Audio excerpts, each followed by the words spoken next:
ಉಪನ್ಯಾಸ ನೀಡಲಿರುವ ಶ್ರೀಯುತ ಚಕ್ರವರ್ತಿ ಸೂಲಿಬೆಲೆ ಇವರು ಓರ್ವ ಉತ್ತಮ ವಾಗ್ಮಿ, ಚಿಂತಕ, ಅಂಕಣಗಾರ, ಬರಹಗಾರ ಮತ್ತು ಸಾಮಾಜಿಕ ಕಾರ್ಯಕರ್ತ.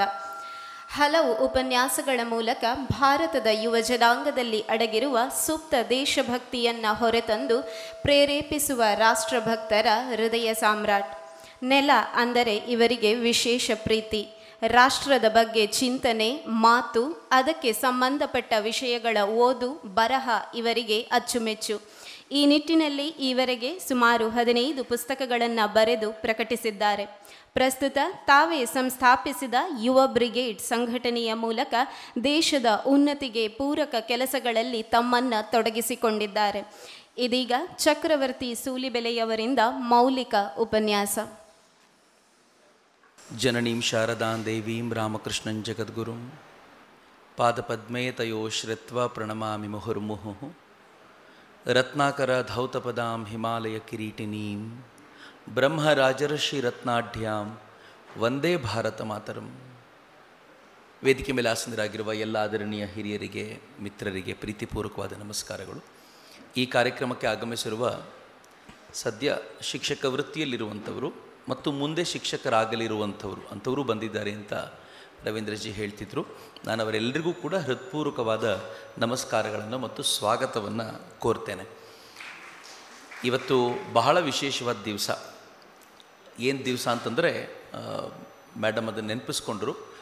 ಸ್ವಾಮಿ ವಿವೇಕಾನಂದರು ಚಿಕಾಗೋದ ಸರ್ವಧರ್ಮ ಸಮ್ಮೇಳನದಲ್ಲಿ ಭಾಷಣ ಮಾಡಿ ಭಾರತೀಯ ಚಿಂತನೆಗಳನ್ನು ಮತ್ತೊಮ್ಮೆ ಜಗದ್ವ್ಯಾಪಿಯಾಗುವಂತೆ ಮಾಡಿದರು. ಭಾಳ ಇಂಪಾರ್ಟೆಂಟ್ ಆಗಿರುವಂಥ ಸಂಗತಿ ಅಂತ.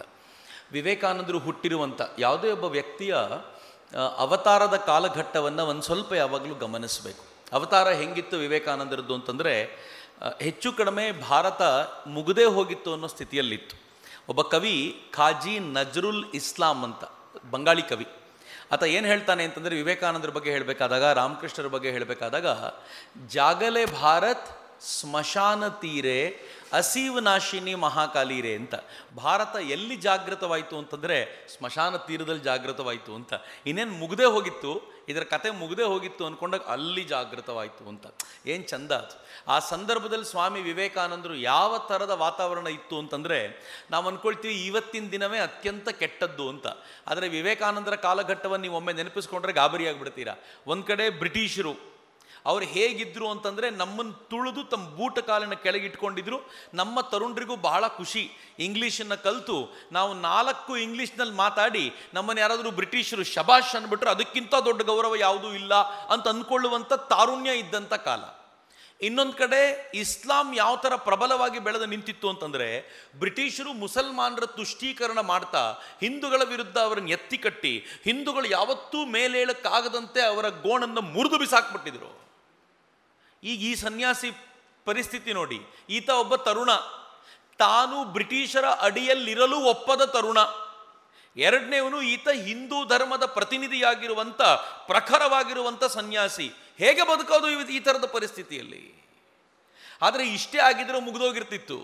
ವಿವೇಕಾನಂದರಿದ್ದ ಕಾಲ ಹೆಂಗಿತ್ತು ಅಂತಂದರೆ ಕಡು ಬಡತನದ ಕಾಲ. ಇವತ್ತು ನಮ್ಗೆ ಹೇಗಿದೆ ಅಂತಂದರೆ, ದುಡಿಮೆಗೆ ಕೊರತೆ ಇಲ್ಲ. ದುಡಿಮೆ ಇಲ್ಲ ಅಂತಂದರೆ ಸರ್ಕಾರ ಬಿಟ್ಟಿ ಭಾಗ್ಯಗಳನ್ನಾದರೂ ಕೊಟ್ಟು ಸಾಕತ್ತೆ. ಫ್ರೀ ತಿರುಗಾಡಲಿಕ್ಕೆ ಉಚಿತವಾಗಿರುವಂಥ ವ್ಯವಸ್ಥೆ ಮಾಡಿಕೊಡತ್ತೆ ಸರ್ಕಾರ. ಬೇಕು ಅಂತಂದರೆ ಅವ್ರಿಗೆ ಊಟ ತಿಂಡಿ ವ್ಯವಸ್ಥೆ ಮಾಡಿಕೊಡತ್ತೆ. ನೀವು ಏನು ಕೇಳಿದ್ದು ಕೊಡ್ತೀವಿ ಅಂತ. ಕೊನೆಯಲ್ಲಿ ಒಂದೇ ಒಂದು ನೀವು ಓಟ್ ಹಾಕಿ ನಮಗೆ ಸಾಕು ಅಂತ. ಕೆಲಸ ಮಾಡದೆ ಹೋದರೂ ಪರವಾಗಿಲ್ಲ, ನಮ್ಗೆ ಓಟ್ ಹಾಕಿದರೆ ಸಾಕು ಅಂತ. ಸರಿ, ಈ ದುಡ್ಡು ಕೊಡ್ಲಿಕ್ಕೆ ಯಾರು ದುಡ್ಡು ಕೊಡ್ತಾರೆ ಗೊತ್ತಿಲ್ಲ. ಆದರೆ ಅವತ್ತಿನ ಪರಿಸ್ಥಿತಿ ಹೀಗಿರಲಿಲ್ಲ. ಅವತ್ತು ಕಡು ಬಡತನ ಇತ್ತು, ಎಲ್ಲ ಕಡೆಯಿಂದ ದಾಸ್ಯದ ಕಡೆಗೆ ನಮ್ಮನ್ನು ತಳ್ಳುವಂಥ ವಾತಾವರಣ ಇತ್ತು. ಇಂಥ ಸಂದರ್ಭದಲ್ಲಿ ವಿವೇಕಾನಂದರು ಬಂದಿದ್ದ. ಅಂಥ ಸಂದರ್ಭದಲ್ಲಿ ಬಂದ ವಿವೇಕಾನಂದರು ಅಮೇರಿಕಕ್ಕೆ ಹೋಗಿ ಅಮೇರಿಕಾವನ್ನು ನೋಡ್ಕೊಂಡು ಬಂದ ನಂತರ, ಯುರೋಪನ್ನು ನೋಡ್ಕೊಂಡು ಬಂದ ನಂತರ, ಮಿತ್ರ ಭಾಳ ಚೆನ್ನಾಗಿರುವಂಥ ಮಾತಿದು. ಭಾಳ ಜನ ಟೀಚರ್ಸ್ ನಾವು ಇಲ್ಲಿದ್ದೀವಿ. ನಮಗೇನಾಗುತ್ತೆ ಅಂತಂದರೆ, ನಾವು ಎಂಥ ಮಕ್ಕಳನ್ನ ಪ್ರೊಡ್ಯೂಸ್ ಮಾಡ್ತೀವಿ ಅಂತಂದರೆ, ಟೀಚರ್ಸ್ ಅಂದರೆ ನೀವು ಮಾತ್ರ ಬರಲ್ಲ, ನಾನು ಬರ್ತೀನಿ, ಇಲ್ಲಿರೋ ಬಹುತೇಕರು ಎಲ್ಲರೂ ಬರ್ತಾರೆ. ನಾನು ಕೂಡ ಟೀಚರನ್ನು ನಾನು ಯಾವಾಗ ಭಾವಿಸ್ಕೊಳ್ತೀನಿ ಅಂತಂದರೆ, ಸಮಾಜಕ್ಕೆ ಶಿಕ್ಷಣ ಕೊಡುವ ಜವಾಬ್ದಾರಿಯನ್ನು ನಮಗೆ ಗೊತ್ತಿಲ್ಲದಂತೆ ಹೊತ್ಕೊಂಡಿದೆಯೋ ಅಥವಾ ಸಮಾಜ ನಂಬುತ್ತೆ. ಈ ಕಾರಣಕ್ಕೋಸ್ಕರ ಟೀಚರ್ ಅಂತ ಭಾವಿಸಿ ಹೇಳ್ತೀನಿ. ನಾವೆಲ್ಲ ಎಂಥ ಮಕ್ಕಳನ್ನು ಸೃಷ್ಟಿ ಮಾಡಿದ್ದೀವಿ ಅಂತಂದರೆ, ಹೆಚ್ಚು ಹೆಚ್ಚು ಅಧ್ಯಯನ ಮಾಡಿದಷ್ಟು ಬದುಕುವ ಭರವಸೆಯನ್ನು ಕಳೆದುಕೊಳ್ಳುವ ಮಕ್ಕಳನ್ನು ಸೃಷ್ಟಿ ಮಾಡಿದ್ದೀವಿ ಅಂತ. ನಂಗೆ ಗೊತ್ತಿಲ್ಲ ನೀವು ಅರ್ಥ ಮಾಡ್ಕೊಳ್ತೀರೋ ಒಪ್ಕೊಳ್ತೀರೋ ಇಲ್ವೋ ಅಂತ. ಯಾರು ಹೆಚ್ಚು ಓದ್ತಾರೋ ಅವನಿಗೆ ಬದುಕುವ ಭರವಸೆ ತುಂಬ ಕಡಿಮೆ. ಯಾರು ಓದಲೇ ಇಲ್ವೋ ಅವನಿಗೆ ಬದುಕುವ ಭರವಸೆ ಜಾಸ್ತಿ. ನಾನು ಸುಮ್ಮನೆ ಉದಾಹರಣೆ ಹೇಳಬೇಕಾದ್ರೆ, ನೀವಿಲ್ಲಿ ಯಾವುದಾದ್ರೂ ಹೋಟ್ಲಿಗೆ ಹೋಗಿ, ಅಲ್ಲಿ ಟೇಬಲ್ ಕ್ಲೀನ್ ಮಾಡ್ತಿರ್ತಾನಲ್ಲ, ಅವನನ್ನು ಕೇಳಿ ಎಷ್ಟನೇ ಕ್ಲಾಸ್ ಓದಿದ್ಯಾ ಅಂತ. ಅವನು 7ನೇ ಕ್ಲಾಸ್ ಫೇಲೋ 8ನೇ ಕ್ಲಾಸ್ ಫೇಲೋ ಅಂತ ಹೇಳ್ತಾನೆ ಅಂತ ಇಟ್ಕೊಳ್ಳಿ. ಅವನಿಗೆ ಸುಮ್ಮನೆ ಕೇಳಿ ಭಾರತ ಎಂಥ ದೇಶ, ಅವನು ತಾನು ಭಾಳ ಗ್ರೇಟ್ ಕಂಟ್ರಿ ಸರ್, ಏನು ಅದ್ಭುತವಾದ ದೇಶ ಇದು, ನಾನು 7ನೇ ಕ್ಲಾಸ್ ಫೇಲ್ ಆದರೂ 2 ಹೊತ್ತಿನ ಊಟ ಕೊಡುತ್ತೆ, ಒಳ್ಳೆ ಲೈಫ್ ಕೊಟ್ಟಿದೆ, ಇಂಥದ್ದು ಇನ್ನೆಲ್ಲಿ ಸಿಗುತ್ತೆ ಸರ್ ಅಂತ. ಇಂಜಿನಿಯರಿಂಗ್ ಮುಗಿಸಿ ಹೊರಗೆ ಬಂದಿರ್ತಾನಲ್ಲ ಹುಡುಗ, ಅವನನ್ನು ಕೇಳಿ ಏನು ದೇಶ ಇದು, ಇದು ಒಂದು ದೇಶನಾ ಸರ್, ನಾನು ಇಂಜಿನಿಯರಿಂಗ್ ಮಾಡಿದ್ದೀನಿ, ನನಗೊಂದು ಕೆಲಸ ಕೊಡುವ ಯೋಗ್ಯತೆ ಇಲ್ಲ ಈ ದೇಶಕ್ಕೆ, ಇಂಥ ದೇಶದಲ್ಲಿ ಯಾಕಿರಬೇಕು, ವಿದೇಶಕ್ಕೆ ಹೋಗೋದು ಒಳ್ಳೇದು. ಹೇಳೋದು ನಿನಗೆ ಓದಿಸಿದ್ದೇ ತಪ್ಪಾಯ್ತಲ್ಲ. ನಿನಗೂ 7ನೇ ಕ್ಲಾಸ್ ಫೇಲ್ ಮಾಡಿದಿದ್ರೆ ನೀನು ಭಾರತದ ಬಗ್ಗೆ ಗೌರವದ ಮಾತನ್ನಾದರೂ ಆಡ್ತಿದ್ದೆ. ನೀನು ಇಂಜಿನಿಯರಿಂಗ್ ಮಾಡ್ಕೊಂಡು ನಂತರ ನೀನು ಮಾಡ್ತಿರೋ ಕೆಲಸ ಏನು ಅಂದರೆ ಭಾರತವನ್ನು ಬೈಯೋದು. ನಾನು ಈ ಸೆಷನ್ನ ಪೊಲಿಟಿಕಲ್ ಮಾಡಲಿಕ್ಕೆ ಇಚ್ಛೆ ಪಡಲ್ಲ, ಆದರೂ ನಿಮ್ಗೆಲ್ರಿಗೂ ಗೊತ್ತಿರಲಿ ಅನ್ನೋ ಕಾರಣಕ್ಕೋಸ್ಕರ ಹೇಳ್ತಿದ್ದೀನಿ. ಈ ನಾಡಿನ ತನ್ನನ್ನು ತಾನು ಹೈಲಿ ಎಜುಕೇಟೆಡ್ ಅಂತ ಕರೆದುಕೊಳ್ಳೋ ಮನುಷ್ಯ, ಗೊತ್ತಿಲ್ಲ ಎಲ್ಲಿ ಎಜುಕೇಷನ್ ಪಡ್ಕೊಂಡ, ಪಾಸ್ ಆಗಿದ್ದಾನೋ ಇಲ್ವೋ ಎಲ್ಲ ಬೇರೆ ಪ್ರಶ್ನೆ, ತಾನು ದೊಡ್ಡ ಫ್ಯಾಮಿಲಿಗೆ ಸೇರಿಕೊಂಡಿದ್ದೀನಿ ಅಂತ ಹೇಳೋ ಮನುಷ್ಯ ನೆನ್ನೆ ಮೊನ್ನೆ ಅಮೇರಿಕಕ್ಕೆ ಹೋಗಿ ಅಮೇರಿಕಾದ ಯೂನಿವರ್ಸಿಟಿಗಳಲ್ಲಿ ಅಲ್ಲಿನ ವಿದ್ಯಾರ್ಥಿಗಳ ಜೊತೆ ಮಾತನಾಡ್ತಾ, ಭಾರತ ಒಂದು ಕೆಟ್ಟ ದೇಶ, ಈ ದೇಶದಲ್ಲಿ ಅನ್ಎಂಪ್ಲಾಯ್ಮೆಂಟ್ ಪ್ರಾಬ್ಲಮ್ ಇದೆ, ಈ ದೇಶದಲ್ಲಿ ಬದುಕೋದಕ್ಕೆ ಉಸಿರುಗಟ್ಟುವಂಥ ವಾತಾವರಣ ಇದೆ, ಭಾರತ ಅನ್ನುವ ರಾಷ್ಟ್ರ ಅಲ್ಲಿ ಜಾತಿಗಳ ನಡುವೆ ಕಲಹ ಇದೆ, ಕಿತ್ತಾಡ್ತಾ ಇರ್ತಾರೆ, ಭಾಷೆಗಳ ಕಲಹ ಇದೆ, ರಾಜ್ಯಗಳ ಕಲಹ ಇದೆ, ಆ ದೇಶ ಒಂಥರ ಕಲಸು ಮೇಲೋಗರ ಹೇಳಿದವನು ಯಾರು ವಿದೇಶದವನಲ್ಲ, ಈ ದೇಶದ prime minister candidate.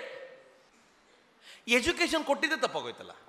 7ನೇ class fail ಮಾಡಿದ್ದಿದ್ರೆ, probably ಅವನಿಗೆ ಇಂಗ್ಲೀಷ್ ಬರದೇ ಹೋಗಿದ್ದಿದ್ರೆ, ಬಹುಶಃ ಈ ದೇಶ ಭಾಳ ಗ್ರೇಟ್ ಕಣಪ್ಪ, ನನ್ನಂಥವನಿಗೂ ಒಂದು ಕೆಲಸ ಕೊಟ್ಟಿದ್ದೆ ಅಂತ ಖುಷಿಯಾಗಾದರೂ ಇರ್ಬೋದಿತ್ತು. ಅಂದರೆ ನಮ್ಮ ಎಜುಕೇಷನ್ ಎಲ್ಲಿ ತಪ್ಪಿತು, ಎಲ್ಲಿ ಹಾಳು ಮಾಡಿದ್ವಿ? ಅನ್ಲೆಸ್ ನಾವೇನಾದರೂ ಇದನ್ನು ವಾಪಸ್ ನೋಡಲಿಲ್ಲ ಅಂತಂದರೆ, ನಾವು ಲೆಬಾರಿಯಸ್ ಆಗಿ ನಾವು ಮಕ್ಕಳಾದ್ಮೇಲೆ ಮಕ್ಕಳನ್ನು ಪ್ರೊಡ್ಯೂಸ್ ಮಾಡ್ತಾನೇ ಹೋಗ್ತಿರ್ತೀವಿ, ಅವರನ್ನು ಸ್ಕೂಲಿಂದ ಆಚೆ ಕಳಿಸ್ತಾ ಹೋಗ್ತಿರ್ತೀವಿ. ಸ್ಕೂಲಿಂಗ್ ಆಗಿರುತ್ತೆ, ಆದರೆ ಅವ್ರಿಗೆ ಬೇಕಾಗಿರುವ ವಿದ್ಯೆ ಸಿಕ್ಕಿರುತ್ತಾ ಅಂದರೆ 100% ವಿದ್ಯೆ ಸಿಕ್ಕಿರಲ್ಲ ಅಂತ. ಸ್ವಾಮಿ ವಿವೇಕಾನಂದರು ಎಜುಕೇಷನ್ ಅಂದರೆ ಏನು ಅಂತ ಹೇಳ್ತಾರೆ, ಭಾಳ ಚೆನ್ನಾಗಿದೆ ಡೆಫಿನೇಷನ್. ಇತ್ತೀಚಿನ ಯುಗಗಳಲ್ಲಿ ಎಲ್ಲವನ್ನು ಡೆಫಿನೇಷನ್ಗಳಲ್ಲೇ ನೋಡೋದಾಗಿದ್ದರಿಂದ ನಾನು ಆ ಡೆಫಿನೇಷನ್ ಹೇಳ್ಬಿಡ್ತೀನಿ, ಮುಂದೆ ವಿಸ್ತಾರ ಮಾಡ್ತಾ ಹೋಗೋಣ. ಸ್ವಾಮಿ ವಿವೇಕಾನಂದರು ಹೇಳ್ತಾರೆ, ವಾಟ್ ಈಸ್ ಎಜುಕೇಷನ್ ಅಂತ ಕೇಳಿದರೆ, education is the manifestation of perfections which are already in man. ಭಾಳ ಪಾಪ್ಯುಲರ್ ಸ್ಟೇಟ್ಮೆಂಟ್. ವಿವೇಕಾನಂದರು ಹೇಳ್ತಾರೆ, ಎಜುಕೇಷನ್ ಅಂತಂದರೆ ಪ್ರತಿಯೊಬ್ಬ ವ್ಯಕ್ತಿಯಲ್ಲೂ ಅಡಗಿರುವಂಥ ಪರಿಪೂರ್ಣತೆಯನ್ನು ಹೊರತೆಗೆಯೋದೇ ಶಿಕ್ಷಣ ಅಂತ. ಹೊರಗಡೆಯಿಂದ ಏನು ಕೊಡೋದಲ್ಲ, ಅವನು ಒಳಗೆ ಏನಿದೆಯೋ ಅದನ್ನು ಆಚೆ ತೆಗೆಯೋದು ಶಿಕ್ಷಣ ಅಂತ. ಈಗ ಸುಮ್ಮನೆ ಕೂತ್ಕೊಂಡು ಇಲ್ಲಲ್ಲ, ಮನೆಗೆ ಹೋದ ನಂತರ ಇಂಡಿವಿಜುವಲ್ ಆಗಿ ನನಗೆ ಅಂಥದ್ದೊಂದು ಸಾಮರ್ಥ್ಯ ಇದೆಯಾ ಅಂತ ಯೋಚನೆ ಮಾಡ್ಬೋದಾ?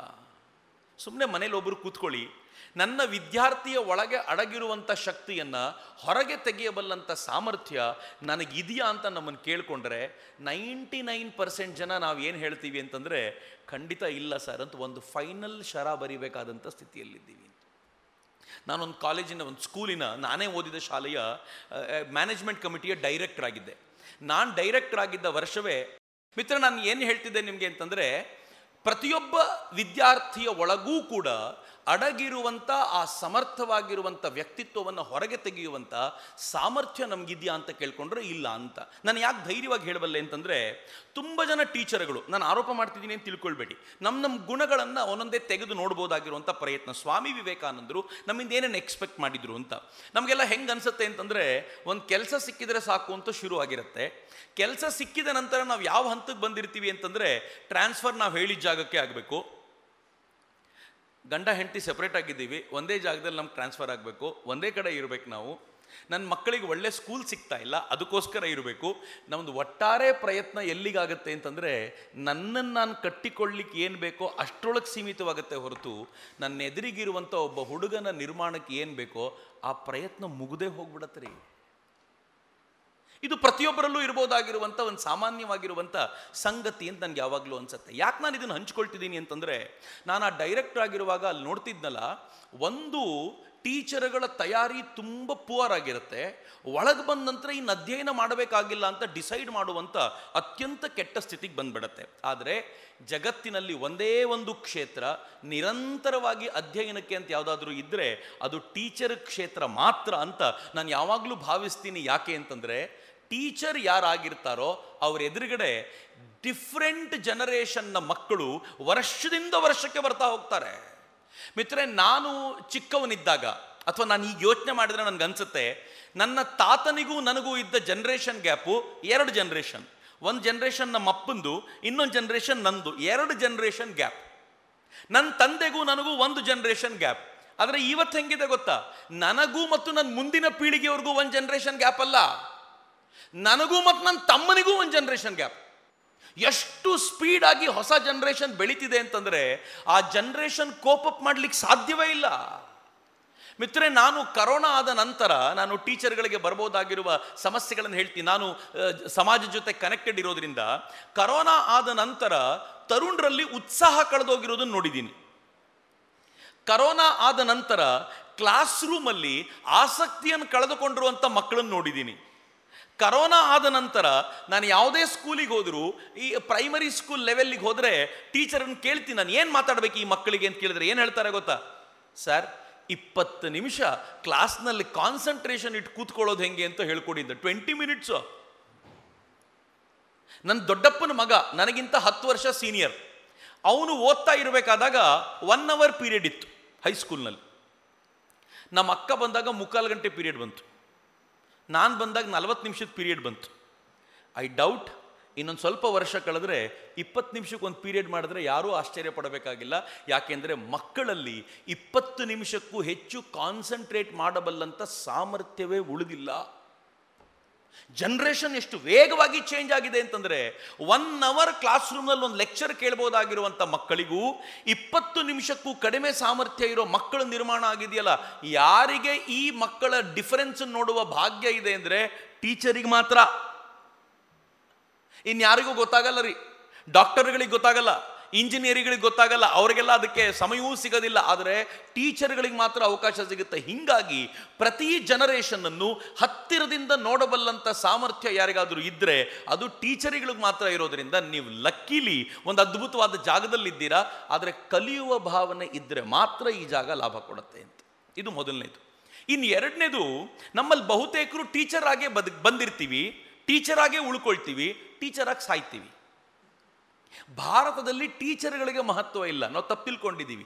ಟೀಚರ್ಸ್ ಡೇ ಸೆಲೆಬ್ರೇಟ್ ಮಾಡಿದಾಗ ಮಕ್ಕಳು ರೋಸ್ ಕೊಡ್ತಾರೆ, ಆದರೆ ಅದು ಟೀಚರ್ಸ್ ಡೇ ಅಷ್ಟೇ. ಟೀಚರ್ ಅನ್ನೋದಕ್ಕೆ ಕನ್ನಡದ ಪದ ಶಿಕ್ಷಕ ಅಂತ. ಶಿಕ್ಷಕ ಅಂತಂದರೆ ಅರ್ಥ ಏನು ಗೊತ್ತೇನು? ಶಿಕ್ಷೆ ಕೊಡುವವನು ಅಥವಾ ಶಿಕ್ಷಣ ಕೊಡುವವನು, ಹೆಂಗಾದರೂ ತಗೊಳ್ಳಿ. ಕೆಲವರು ಬಡಿದ್ರೆ ಹೆಂಗೆ ಬಡಿತಾರೆ ಅಂತಂದರೆ ಇನ್ನು ಮಗು ಹೆದರ್ಕೊಂಡೇ ಕೂತಿರ್ಬೇಕು ಕ್ಲಾಸ್ನಲ್ಲಿ, ಅದಕ್ಕಿಂತ ಆಚೆ ಏನಿಲ್ಲ. ಈಗ ಸರ್ಕಾರಗಳು ತುಂಬ ಕಂಡೀಷನ್ ಮಾಡಿರೋದ್ರಿಂದ ಬಡಿಯೋಂಗೂ ಇಲ್ಲ, ಮುಗ್ದೇ ಹೋಯ್ತು ಕತೆ. ಆದರೆ ಶಿಕ್ಷಕ ಅನ್ನೋ ಪದಕ್ಕೆ ಇಷ್ಟೇ ಅರ್ಥ. ಆದರೆ ಭಾರತದಲ್ಲಿ ಮೌಲ್ಯ ಇರೋದು ಗುರುವಿಗೆ, ಶಿಕ್ಷಕನಿಗಲ್ಲ. ಗುರುವಿಗೂ ಶಿಕ್ಷಕನಿಗೂ ಒಂದು ಮೇಜರ್ ಡಿಫರೆನ್ಸ್ ಇದೆ. ಶಿಕ್ಷಕ ತನಗೆ ಏನು ಪ್ರಿಸ್ಕ್ರೈಬ್ ಮಾಡಿರ್ತಾರೋ ಅಷ್ಟು ಸಿಲೆಬಸ್ಸನ್ನು ಹೇಳಿ ಬೋಧಿಸಿ ಮಾರ್ಕ್ಸ್ ತಗೊಳ್ಳೋಂಗೆ ಮಾಡಿ ಹೋಗ್ಬಿಡ್ತಾನೆ. ಆದರೆ ಗುರು ಹಂಗಲ್ಲ. ಗುರು ಏನು ಮಾಡ್ತಾನೆ ಗೊತ್ತಾ? ಅವನು ಬದುಕಿನುದ್ದಕ್ಕೂ ಬೆಳಕಾಗಿ ನಿಲ್ಲುವಂಥ ಅದ್ಭುತವಾದ ಜ್ಞಾನವನ್ನು ಅವನಿಗೆ ಕೊಡ್ತಾನೆ. ಅವನು ಇಲ್ಲಿ ಮಾರ್ಕ್ಸ್ ಜಾಸ್ತಿ ತಗೊಳ್ಳದೆ ಹೋದರೂ ಬದುಕಿನಲ್ಲಿ ನೆನಪಿಸ್ಕೊಳ್ತಾನೆ. ನಮ್ಮ ಮೇಷ್ಟ್ರು ಒಬ್ಬರಿದ್ದರು, ಏನು ಲೈಫ್ ಕಟ್ಟಿಕೊಟ್ರು ಗೊತ್ತಾ ಅಂತ ನೆನಪಿಸ್ಕೊಳ್ತಾನೆ.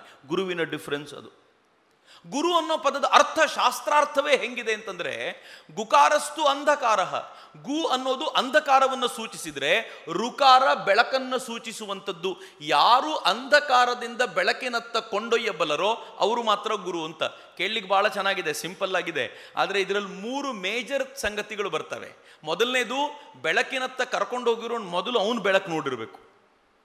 ಅವನಿಗೆ ಇದು ಬೆಳಕು ಅಂತ ಗೊತ್ತಿಲ್ಲ ಅಂದರೆ ಎಲ್ಲಿ ಕರ್ಕೊಂಡು ಹೋಗಬೇಕು? ಎರಡನೇದು, ಬೆಳಕಿನತ್ತ ಕರ್ಕೊಂಡು ಹೋಗುವವನು ಆ ಬೆಳಕನ್ನು ನೋಡಿದ ನಂತರ ವಾಪಸ್ ಕತ್ತಲಿನ ಕಡೆ ಬರಬೇಕು. ಯಾಕೆಂದರೆ ಇವರೆಲ್ಲ ಕತ್ತಲಲ್ಲಿದ್ದಾರಲ್ಲ, ಇವರಿಗೆ ಅಲ್ಲಿ ಕರ್ಕೊಂಡು ಹೋಗ್ಬೇಕಲ್ಲ. ಮೂರನೇದು, ಅನೇಕರು ಕತ್ತಲಿಗೆ ವಾಪಸ್ ಬಂದಲ್ಲಿ ಮತ್ತೆ ದಾರಿ ಮರೀತಾರೆ, ಬೆಳಕು ಹೆಂಗೆ ಹೋಗಬೇಕು ಅಂತ ಮರೆತು ಇಲ್ಲೇ ಉಳಿದು ಬಿಡ್ತಾರೆ. ಮೂರನೇದು, ಆ ಕತ್ತಲಲ್ಲಿರೋರನ್ನ ವಾಪಸ್ ಅಲ್ಲಿ ಕರ್ಕೊಂಡು ಹೋಗಬಲ್ಲಂಥ ಸಾಮರ್ಥ್ಯ ಬೇಕು. ಗುರುವಿನ ಕೆಲಸ ಭಾಳ ದೊಡ್ಡದ್ರಿ. ಅದಕ್ಕೆ ಯಾವಾಗಲೂ ಹೇಳ್ಕೊಳ್ಳೋದು, ನಾನು ಅನ್ಕೊಳ್ಳೋದು, ನಮಗೆ ನಾವೇ ಅನ್ಕೊಳ್ಳೋದು, ಬಂದಾಗ ಟೀಚರಾಗಿ ಬರೋಣ, ಆದರೆ ಹೋಗುವಾಗ ಗುರುವಾಗಿ ಗುರುತಿಸಬಲ್ಲಂಥ ಗುರುವಾಗಿ ಹೋಗೋಣ ಅನ್ನೋದು ಬಿಟ್ಟರೆ ಇದಕ್ಕಿಂತ ದೊಡ್ಡ ಸಂಗತಿ ಮತ್ತೇನೂ ಇರಲಿಕ್ಕಿಲ್ಲ ಅಂತ. ನಮ್ಮ ಬದುಕು ಹಾಗೆ ರೂಪುಗೊಳ್ಳುವಂಥದ್ದಾಗಬೇಕು ಅಂತ. ನನ್ನ ಜೀವನದಲ್ಲಿ ಅದೃಷ್ಟವಶಾತ್ ನಾನು ವಿವೇಕಾನಂದರ ಬದುಕಿಗೆ ಹೋಗೋಕ್ಕಿಂತ ಮುಂಚೆ ನಾನು ಅದೃಷ್ಟವಶಾತ್ ಕೆಲವು ಗುರುಗಳನ್ನು ನೋಡಿದ್ದೀನಿ. ಒಂದೆರಡು ಗುರುಗಳ ಉದಾಹರಣೆ ಕೊಟ್ಟು ಮುಂದಕ್ಕೆ ಹೋಗೋಣ. ಸ್ವಾಮಿ ವಿವೇಕಾನಂದರು ಎಂಥ ಗುರುಗಳನ್ನು ಪಡ್ಕೊಂಡಿದ್ರು ಅಂತ. ಎಂತೆಂಥ ಗುರುಗಳನ್ನು ನೋಡಿದ್ದೀವಿ ಅಂತಂದರೆ, ನಾನು ಒಬ್ಬ ಗುರುಗಳನ್ನು ಭೇಟಿ ಮಾಡಿದ್ದೆ ಕೆಲವು ದಿನಗಳ ಹಿಂದೆ, ಅಥವಾ ಅನೇಕ ವರ್ಷಗಳ ಪರಿಚಯ, ಆದರೆ ಕೆಲವು ದಿನಗಳ ಹಿಂದೆ ಮತ್ತೆ ಭೇಟಿ ಮಾಡಿದೆ. ಆ ಟೀಚರ್ ಎಂಥವ್ರು ಗೊತ್ತಾ? ಅವ್ರ ಮಕ್ಕಳನ್ನು ಅತ್ಯಂತ ಪ್ರೀತಿಯಿಂದ ನೋಡ್ತಾ ಇದ್ದವರು. ಹೈಯೆಸ್ಟ್ ಆದರ್ಶ. ನಾನು ಈ ಆದರ್ಶವನ್ನು ಮುಟ್ಟಬೇಕು ಅಂತ ಹೇಳೋದಿಲ್ಲ, ಆದರೆ ಆದರ್ಶ ಒಂದು ಕಣ್ಣೆದುರಿಗೆ ಇರಲಿ ಅಂತ. ಮಕ್ಕಳನ್ನು ತುಂಬ ಪ್ರೀತಿಯಿಂದ ತಮ್ಮ ಸ್ವಂತ ಮಕ್ಕಳಂತೆ ನೋಡಿಕೊಂಡವರು. ನಾವು ಕೂಡ ಹಾಗೆ ಮಾಡ್ತೀವಿ. ಆದರೆ ಆ ಪುಣ್ಯಾತ್ಮ ಮದುವೆನೇ ಆಗಲಿಲ್ಲ. ಯಾಕೆ ಅಂತ ಕೇಳಿದರೆ, ಮದುವೆ ಆದರೆ ನನಗೆ ಮಕ್ಕಳಾಗ್ಬಿಡ್ತಾರೆ, ನನಗೆ ಮಕ್ಕಳಾದರೆ ಈ ಮಕ್ಕಳಿಗಿಂತ ಅವ್ರ ಮೇಲೆ ಪ್ರೀತಿ ಜಾಸ್ತಿ ಆಗಿಬಿಡತ್ತೆ, ನನಗದು ಖಂಡಿತವಾಗಿಯೂ ಇಷ್ಟ ಇಲ್ಲ. ನಾನು ಪ್ರತಿಯೊಬ್ಬ ವಿದ್ಯಾರ್ಥಿಯು ನನ್ನ ಮಗು ಅಂತ ನನ್ನ ಜೀವನದ ಕೊನೆಯವರೆಗೂ ಭಾವಿಸಬೇಕು ಅಂತ. ಮತ್ತು ಲವ್ ಎಂತದ್ದು ಗೊತ್ತಾ ಅವರದ್ದು? ನಾನು ಒಂದಿನ ಅವರ ಸನ್ಮಾನದ ಕಾರ್ಯಕ್ರಮದಲ್ಲಿ ಭಾಗವಹಿಸಿದ್ದೆ. ಅದರಲ್ಲಿ ಒಬ್ಬ ಹುಡುಗ ಬಂದು ಹೇಳ್ತಾನೆ, ನಾನು SSLC ಓದುವಾಗ ಹಳ್ಳಿಯಿಂದ ಬರ್ತಾ ಇದ್ದೆ, ಕ್ಲಾಸ್ನಲ್ಲಿ ತುಂಬ ಚೆನ್ನಾಗಿ ಓದ್ತಿದ್ದೆ, ದೂರದಿಂದ ಬರಬೇಕಾಗತ್ತೆ ಅಂತ ನಮ್ಮ ಮೇಷ್ಟ್ರು ನನ್ನನ್ನು ಕರ್ಕೊಂಡು ಬಂದು ನನ್ನ ಮನೆಗೆ ಬಂದ್ಬಿಟ್ಟು ಹೇಳಿದರು, ಈ ಹುಡುಗ ಚೆನ್ನಾಗಿ ಓದ್ತಾನೆ, ಎಕ್ಸಾಮ್ ಟೈಮ್ನಲ್ಲಿ ಹಳ್ಳಿಯಿಂದ ಓಡಾಡಿದರೆ ತುಂಬ ಕಷ್ಟ ಆಗುತ್ತೆ, ಓದೋಕ್ಕಾಗಲ್ಲ, ಅದಕ್ಕೆ ನನ್ನ ಜೊತೆ ಕಳಿಸ್ಬಿಡಿ, 1 ತಿಂಗಳು ನನ್ನ ಜೊತೆ ಇರಲಿ, ನಾನೇ ಓದಿಸಿ ಕಳಿಸ್ಕೊಡ್ತೀನಿ ಅಂದ್ರಂತೆ.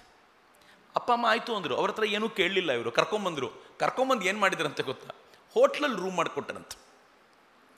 ನಾನು ಕೇಳಿದೆ, ಹೋಟ್ಲಲ್ಲಿ ರೂಮ್ ಯಾಕೆ? ಆ ಹುಡುಗ ಅಂದ, ಮನೇಲಿ ಹೋದರೆ ನಾನಂತೂ ಮದುವೆ ಆಗಿಲ್ಲ, ನನ್ನನ್ನು ನೀನೇ ನೋಡ್ಕೊಳ್ಬೇಕಾ ಜವಾಬ್ದಾರಿ ನಿನಗೆ ಬೀಳುತ್ತೆ, ನಂಗೆ ಟೀ ಮಾಡಿಕೊಂಡು, ಅಡುಗೆ ಮಾಡಿಕೊಂಡು, ತಿಂಡಿ ಮಾಡಿಕೊಂಡು, ಇದು ಯಾವುದೂ ಬೇಡ, ನೀನು ಬರೀ ಓದಬೇಕು, ಅದಕ್ಕೆ ಹೋಟ್ಲ್ ಬಾಡಿಗೆ ನಾನೇ ಕಟ್ಕೊಳ್ತೀನಿ, ನೀನು ಹೋಟ್ಲಲ್ಲಿರು ಅಂತ ತಮಗೆ ಬರ್ತಾ ಇರೋ ಸಂಬಳದಲ್ಲಿ ಹೋಟ್ಲ್ ಬಾಡಿಗೆ ಕಟ್ಟಿ ಉಳಿಸಿದ್ರು ಅವನಿಗೆ. ಅವನು ಹೇಳ್ತಾನೆ, ಎಕ್ಸಾಮ್ಗೆ ಹೋಗೋ ದಿನ ಬಂದ್ರಂತೆ ಅವ್ರ ಹೋಟ್ಲಿಗೆ, ಬಂದು ಮಾತಾಡ್ಸಿದ್ರಂತೆ, ಎಲ್ಲ ಓದ್ಕೊಂಡಿದ್ಯಾ ಅಂತ. ಹ್ಞೂ ಅಂದಂತೀವನು. ಎಲ್ಲಿ ಪೆನ್ ಕೊಡು ಅಂದ್ರಂತೆ. ಪೆನ್ ಕೊಟ್ಟ, ಇಂಕ್ ಸೋರ್ತಿತ್ತು. ಬಡ ಹುಡುಗ ಏನು ಮಾಡ್ತಾನೆ? ಅವ್ರು ಸ್ವಲ್ಪ ಬೈದು, ಅವನಿಗೆ ನವಿರಾಗೆ ಬೈದು, ತಗೋ ಈ ಪೆನ್ ಬೇಡ, ಈ ಪೆನ್ ತಗೋ ಅಂತ ಅವ್ರು ಬಳಸೋ ಪೆನ್ ಕೊಟ್ಟರು. ಇವನು 5 ಎಕ್ಸಾಮ್ ಬರೆದ. ಅದನ್ನು ಹೇಳ್ತಾ ಅವನ ಕಣ್ಣಲ್ಲಿ ನೀರು ಹಾಕ್ತಾ ಏನು ಹೇಳ್ತಾನೆ ಗೊತ್ತಾ? ಸರ್, ನಾನು ಆ ಪೆನ್ನನ್ನು ಇವತ್ತಿಗೂ ನನ್ನ ಬೀರುನಲ್ಲಿ ಇಟ್ಟಿದ್ದೀನಿ, ಲಾಕರಲ್ಲಿ ಇಡೋ ಥರ ಇಟ್ಟಿದ್ದೀನಿ, ಆ ಜಾಗದಲ್ಲಿ ಇನ್ನೇನೂ ಇಟ್ಟಿಲ್ಲ. ಪ್ರತಿನಿತ್ಯ ಒಂದು ಸಲ ಆ ಪೆನ್ನನ್ನು ನೋಡ್ತೀನಿ, ನನ್ನ ಮೇಷ್ಟ್ರು ಅವತ್ತು ನನಗೆ ಹಿಂಗೆ ಮಾಡಲಿಲ್ಲ ಅಂದಿದ್ದರೆ ಇವತ್ತು ನಾನು ಈ ಎತ್ತರಕ್ಕೆ ಏರ್ಲಿಕ್ಕೆ ಆಗ್ತಿರ್ಲಿಲ್ವಲ್ಲ ಅಂತ ನಾನು ಅವ್ರು ನೆನಪಿಸ್ಕೊಂಡು ಒಂದು ನಮಸ್ಕಾರ ಮಾಡ್ತೀನಿ ಸರ್ ಅಂತ. I was in to tears ರೀ. ಒಬ್ಬ ಮೇಷ್ಟ್ರು ಒಬ್ಬ ಹುಡುಗನಲ್ಲಿ ಎಂಥ ಭಾವನೆ ಹುಟ್ಟಾಕಿದ್ರು. ನಾನು ಸ್ವಲ್ಪ ಕೀಟ್ಲೆ ಸ್ವಭಾವದವನು, ಶ್ರೀಧರ್ ಸರ್ ಅಂತ ಅವ್ರ ಹೆಸರು. ನಾನು ಕೀಟ್ಲೆ ಸ್ವಭಾವದವನು. ಅವಾಗವಾಗ ಫೋನ್ ಮಾಡಿ ತಲೆ ತಿಂತಿರ್ತೀನಿ, ಏನಾದರೂ ತಮಾಷೆ ಮಾಡ್ತಿರ್ತೀನಿ ಅವರಿಗೆ.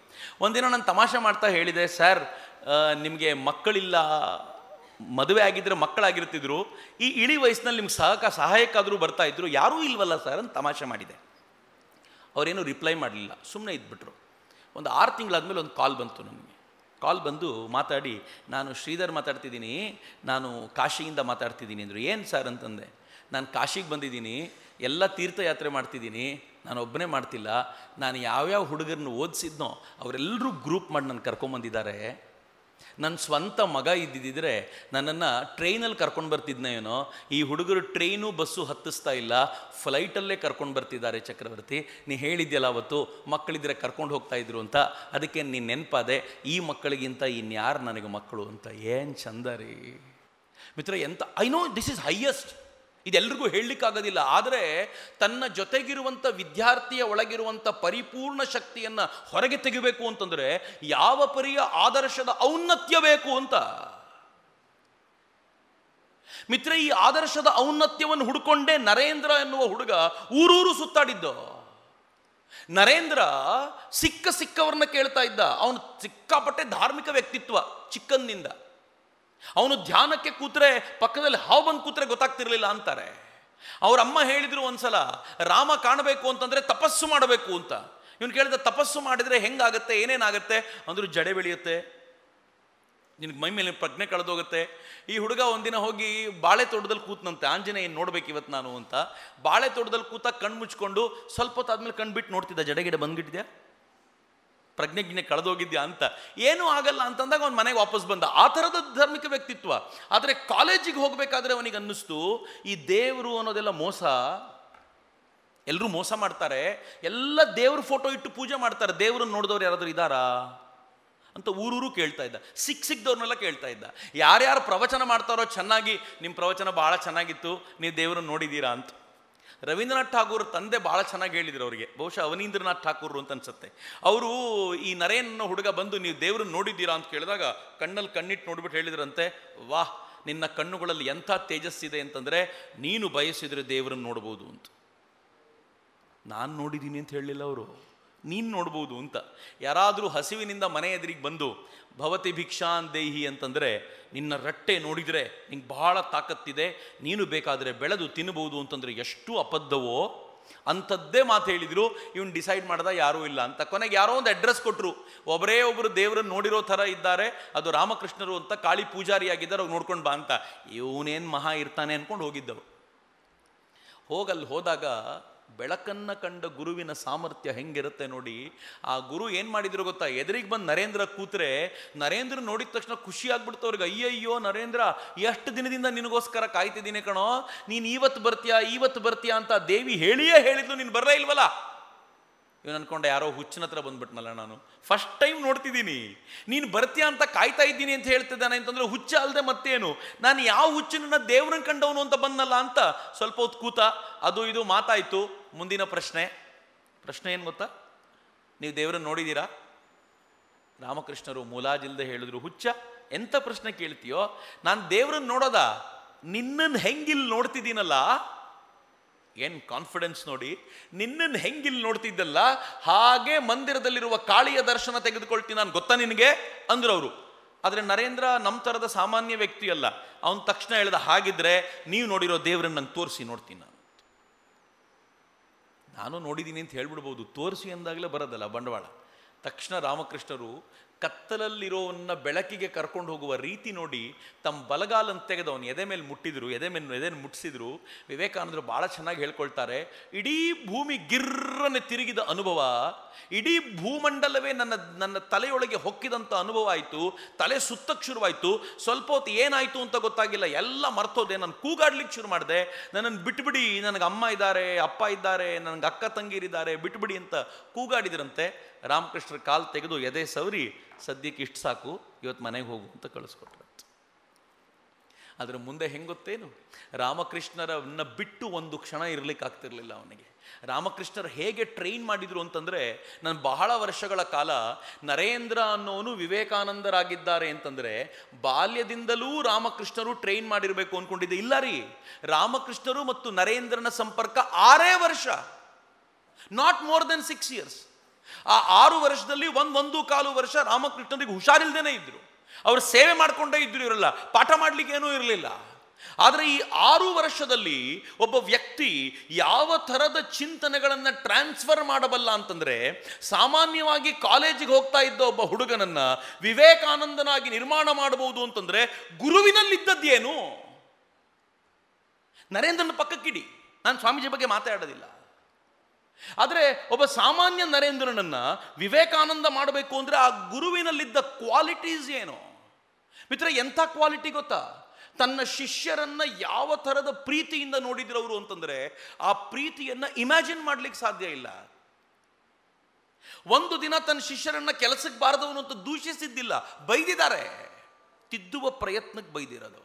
ಆದರೆ ನಮ್ಮಲ್ಲಿ ಹೆಂಗಿದೆ ಗೊತ್ತೇನು, ಕ್ಲಾಸ್ ರೂಮ್ನಲ್ಲಿ ಮಕ್ಕಳಿಗೆ ನಾವು ಬೈಲಿಕ್ಕೆ ಶುರು ಮಾಡಿದರೆ, ನೀನು ಕೆಲಸಕ್ಕೆ ಬಾರದವನು, ನೀನು ಅಯೋಗ್ಯ, ನೀನೇ ನನ್ನ ಕ್ಲಾಸ್ ರೂಮ್ನಲ್ಲಿ ಹಾಳು ಹುಡುಗ, ನಿನ್ನಿಂದನೇ ಇಡೀ ಕ್ಲಾಸ ಎಷ್ಟು ಬೈದು ಹೆಂಗೆ ಮಾಡಿಟ್ಟಿರ್ತೀವಿ ಅಂತಂದರೆ ಅವನಿಗೆ ಬದಲಾವಣೆ ಯಾವ ಹಂತವೂ ಕೊಡೋದಿಲ್ಲ ಅಂತ.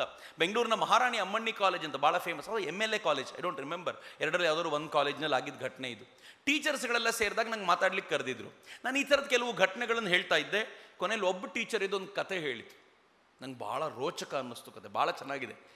ಅವ್ರು ಹೇಳಿದರು, ನಾನು ಸ್ಟ್ಯಾಟಿಸ್ಟಿಕ್ಸ್ ಪಾಠ ಮಾಡ್ತಿದ್ರು ಅಂತ ಅನ್ಸುತ್ತೆ. ಸ್ಟ್ಯಾಟಿಸ್ಟಿಕ್ಸ್ ಪಾಠ ಮಾಡ್ತಿದ್ದೆ, ಎಕ್ಸಾಮ್, ನನ್ನ ಕ್ಲಾಸಿನ ಎಕ್ಸಾಮು ಅಂದರೆ ನನ್ನ ಸಬ್ಜೆಕ್ಟ್ನ ಎಕ್ಸಾಮು. ಅವತ್ತು ನಾಳೆ ದಿನ ಎಕ್ಸಾಮ್ ಇದೆ. ಇವತ್ತು ನಾನು ಮನೇಲಿ ಟೀ ಮಾಡ್ಕೊಂಡು ಕೂತಿದ್ರೆ ಸಾಯಂಕಾಲ ಸುಮಾರು 6:30-7 ಗಂಟೆಗೆ ಯಾರೋ ಬಾಗಿಲು ಬಡ್ದಂಗೆ ಆಯ್ತಂತೆ. ಇವ್ರೋಗಿ ಬಾಗಿಲು ತೆಗೆದ್ರೆ ಅವ್ರು ಸ್ಟೂಡೆಂಟ್, ಮೋಸ್ಟ್ಲಿ PU ಇರ್ಬೋದು. ಸ್ಟೂಡೆಂಟ್ ಬಾಗಿಲು ತೆಗೆದ ತಕ್ಷಣ ಇವ್ರು ಒಳಗಡೆ ಬಂದ, ಏನು ಅಂತ ಕೇಳಿದ್ರಂತೆ, ಒಂದೇ ಸಮನೆ ಅಳ್ತಿದ್ದಾನಂತ. ಕೇಳಿದ್ರು, ಏನಾಯಿತು, ಯಾಕೆ ಅಳ್ತಿದೆಯೋ ಏನೋ, ನಾಳೆ ಎಕ್ಸಾಮ್ ಅಂತ ಟೆನ್ಷನ್ನ? ಮೇಡಮ್, ನಾನು ಓದ್ಕೊಂಡಿದ್ದೀನಿ ಮೇಡಮ್, ಆದರೆ ನೀವು ನನ್ನ ಕ್ಲಾಸಲ್ಲಿ ಹೇಳ್ಬಿಟ್ಟಿದ್ದೀರಾ ನನ್ನ ಸಬ್ಜೆಕ್ಟಲ್ಲಿ ಎಲ್ಲರೂ ಪಾಸ್ ಆಗ್ತಾರೆ, ನೀನೊಬ್ಬನೇ ಫೇಲ್ ಆಗೋದು ಅಂತ ಬೈದುಬಿಟ್ಟಿದ್ದೀರಾ ಮೇಡಮ್. ದಯವಿಟ್ಟು ಮಾತು ವಾಪಸ್ ತೊಗೊಳ್ಳಿ ಮೇಡಮ್, ನಾನು ನಾಳೆ ಪಾಸೇ ಆಗಲ್ಲ ಮೇಡಮ್ ಇಲ್ಲಾಂದ್ರೆ ಅಂತ ಅಂದ್ಬಿಟ್ನಂತ. ಈ ಮೇಡಮ್ ಗಾಬರಿ ಆಗ್ಬಿಟ್ರು. ಯಾವತ್ತು ಹೇಳಿದ್ದೀನೋ ನಾನೇ ಮರೆತೋಗ್ಬಿಟ್ಟಿದ್ದೀನಿ. ಈ ಹುಡುಗ ಇನ್ನೂ ನೆನಪಿಟ್ಕೊಂಡಿದ್ದಾನ ಅಂತ ಕರೆದ್ರಂತ ಒಳಗೆ. ಕರ್ಕೊಂಬಂದು ಕೂರಿಸ್ಕೊಂಡು, ಯಾವತ್ತೋ ಕೋಪದಲ್ಲಿ ಹೇಳಿದ್ದೀನಿ ಕಣೋ, ಕೂತ್ಕೊ ನೀನು ಅಂತೇಳಿ ಅವನಿಗೆ ಟೀ ಎಲ್ಲ ಮಾಡಿಕೊಟ್ಟು, ನೀನು 100% ಪಾಸ್ ಆಗ್ತೀಯಾ, ನನ್ನ ಸಬ್ಜೆಕ್ಟಲ್ಲಿ ಇದುವರೆಗೂ ಫೇಲ್ ಆದವರು ಅಂತ ಯಾರೂ ಇಲ್ಲ, ನಾನು ಚೆನ್ನಾಗಿ ಪಾಠ ಮಾಡಿದ್ದೀನಿ, ನಮ್ಮ ಹುಡುಗರು ಅಷ್ಟು ಒಳ್ಳೆ ಹುಡುಗರು, ನೀನು ಗ್ಯಾರಂಟಿ ಪಾಸ್ ಆಗ್ತೀಯಾ ಹೋಗು ಅನ್ಬೇಕಾದ್ರೆ ಮುಖ ಅರಳುತ್ತಂತವನು. ಅವನು ವಾಪಸ್ ಹೋದ್ನಂತೆ. ಹೋದಾಗ ಅವನು ಮನೆಗೆ ಹೋದ ನಂತರ, ಆನಂತರ ಎಕ್ಸಾಮ್ ಬರೆದ, ಪಾಸ್ ಆದ, ಮೇಡಮ್ಗೆ ಸ್ವೀಟ್ ಬಾಕ್ಸ್ ತೊಗೊಂಬಂದಂತೆ. ಮೇಡಮ್, ನೀವು ನಂಗೆ ಆ ಶಾಪ ವಾಪಸ್ ತೊಗೊಂಡ್ರಲ್ಲ, ಅದಾದಮೇಲೆ ಪಾಸ್ ಆಗಿದ್ದು ನಾನು ಅಂತ. ನಂಗೆ ಇವತ್ತಿಗೂ ಆಶ್ಚರ್ಯ ಅನಿಸುತ್ತೆ. ಟೀಚರ್ ಹೇಳಿರುವಂಥ ಒಂದು ಮಾತು ಒಂದು ಮಗುವಿನಲ್ಲಿ ಇಷ್ಟು ದೊಡ್ಡ ಇಂಪ್ಯಾಕ್ಟನ್ನು ಉಂಟು ಮಾಡಬಲ್ಲದ್ದಾದರೆ ಆ ಟೀಚರ್ ಎಷ್ಟು ಎಚ್ಚರಿಕೆಯಿಂದಿರಬೇಕು ಅಂತ ಯೋಚನೆ ಮಾಡಿ. ರಾಮಕೃಷ್ಣರ ಎಚ್ಚರಿಕೆಯಿಂದ ಬೆಳೆಸಿದ್ರು. ತಮ್ಮ ಜೊತೆ ಇದ್ದ ಹುಡುಗರನ್ನು ಹೇಗೆ ಬೆಳೆಸಿದ್ರು ಅಂತಂದರೆ, ಅವರೊಳಗೆ ವೈರಾಗ್ಯದ ಲವಲೇಶವೂ ಕಡಿಮೆ ಆಗದಂತೆ ಪ್ರೇಮವನ್ನು ಕೊಟ್ಟು ಬೆಳೆಸಿದ್ರು. ಮಿತ್ರರೇ, ಮಕ್ಕಳೊಂದಿಗೆ ಎಷ್ಟು ಪ್ರೇಮದಿಂದ ನಡ್ಕೊಳ್ತೀವೋ ಅಷ್ಟು ಶ್ರೇಷ್ಠ ಮಕ್ಕಳು ನಮ್ಮಿಂದ ಪ್ರೊಡ್ಯೂಸ್ ಆಗ್ತಾರೆ. ಶ್ರೇಷ್ಠ ಮಕ್ಕಳು ಅಂತ ನಾನು ಆರ್ಡಿನರಿ ಮಕ್ಕಳ ಬಗ್ಗೆ ಮಾತನಾಡ್ತಿಲ್ಲ. ಉಡುಪಿಯಲ್ಲಿ ಒಂದ್ಸಲ ಒಬ್ಬ ಟೀಚರ್ ನನ್ನ ಹತ್ರ ಮಾತಾಡ್ತಾ ಒಂದು ಕತೆ ಹೇಳಿದರು. ಭಾಳ ಸುಂದರವಾದ ಕತೆ. ನಾನು ತುಂಬ ಜನರ ಜೊತೆ ಹಂಚ್ಕೊಳ್ತೀನಿ. ಆಕೆ PU ಕಾಲೇಜ್ಗೆ ಡೆಪ್ಯುಟೇಷನಿಗೆ ಬಂದ್ರಂತೆ. ನಂಗೆ ಗೊತ್ತಿಲ್ಲ ಇಲ್ಲಿ ಎಷ್ಟು ಜನ PU ಕಾಲೇಜ್ನವ್ರು ಇದ್ದೀರೋ. You can understand that. ಇದು ಪ್ರೈಮರಿ ಸ್ಕೂಲ್ನವ್ರಿಗೆ ಅಂಡರ್ಸ್ಟ್ಯಾಂಡ್ ಆಗದೆ ಇರ್ಬೋದು, ಬಟ್ PU ಕಾಲೇಜ್ನವ್ರಿಗೆ ಡೆಫಿನೆಟ್ಲಿ ಗೊತ್ತಾಗುತ್ತೆ. PU ಕಾಲೇಜ್ ಒಂದಕ್ಕೆ ಡೆಪ್ಯುಟೇಷನ್ ಮೇಲೆ ಬಂದ್ರಂತೆ. ಯಾವುದೋ ಟೀಚರ್ ಇರಲಿಲ್ಲ, ಇವ್ರನ್ನ ಬೇರೆ ಕಾಲೇಜ್ನಿಂದ ಹಾಕಿದ್ರು.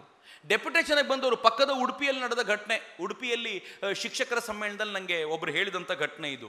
ಆ ಟೀಚರ್ ನಿಂತ್ಕೊಂಡ್ರು. ಒಂದಿನ ಮೊದಲನೇ ದಿನ ಕ್ಲಾಸಿಗೆ ಬಂದಾಗ ಮಕ್ಕಳಿಗೆ ಕೇಳಿದ್ರು, ಹೆಂಗೆ ಶುರು ಮಾಡಬೇಕು ಕ್ಲಾಸನ್ನು. ಮೊದಲನೇ ದಿನ ನಮಗೆಲ್ರಿಗೂ ಇರ್ಬೋದಾಗಿರೋ ಪ್ರಾಬ್ಲಮ್, ಹೊಸ ಕ್ಲಾಸು ಹೆಂಗೆ ಶುರು ಮಾಡಬೇಕು.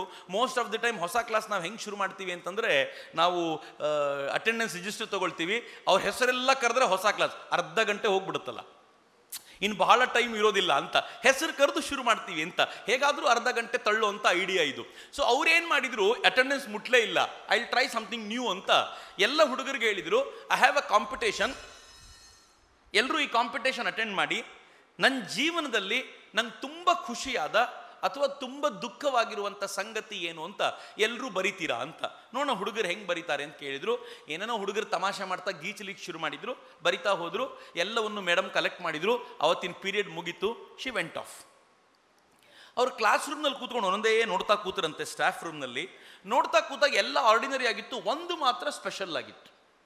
ಅದ್ರಲ್ಲಿ ಹುಡುಗ ಬರೆದಿದ್ದ, ಮೇಡಮ್ ನಮ್ಮಪ್ಪ ಸಿಕ್ಕಾಪಟ್ಟೆ ದೊಡ್ಡ ಕುಡುಕ, ನಮ್ಮ ಅಮ್ಮಂಗೆ ಯಾವಾಗಲೂ ಹೊಡಿತಾರೆ, ನಾನು ಮೊದಲು ತುಂಬ ಒಳ್ಳೆ ಹುಡುಗ ಆಗಿದ್ದೆ, ಬಟ್ ಇವಾಗ ಹೆಂಗೆ ಆಗ್ಬಿಟ್ಟಿದೆ ಅಂತಂದರೆ ನನಗೆ ಓದಲಿಕ್ಕೆ ಆಗ್ತಾ ಇಲ್ಲ, ಮನೆಯಲ್ಲಿ ಕಿರಿಕಿರಿ ಆಗಿಬಿಟ್ಟಿದೆ, ಕ್ಲಾಸ್ನಲ್ಲೂ ಅತ್ಯಂತ ದಡ್ಡ ಅಂದರೆ ನಾನೇ ಆಗಿಬಿಟ್ಟಿದ್ದೀನಿ, ಏನು ಮಾಡಬೇಕು ಗೊತ್ತಿಲ್ಲ, ನನ್ನ ಜೀವನ ನನ್ನ ಲೈಫ್ ಇನ್ನು ಮುಂದೆ ಹೀಗೆ ಇರುತ್ತೇನೋ ಅಂತ ಬರೆದಿದ್ದಂತ. She liked it. ಮುಗೀತು, ಏನೂ ಮಾಡಲಿಲ್ಲ.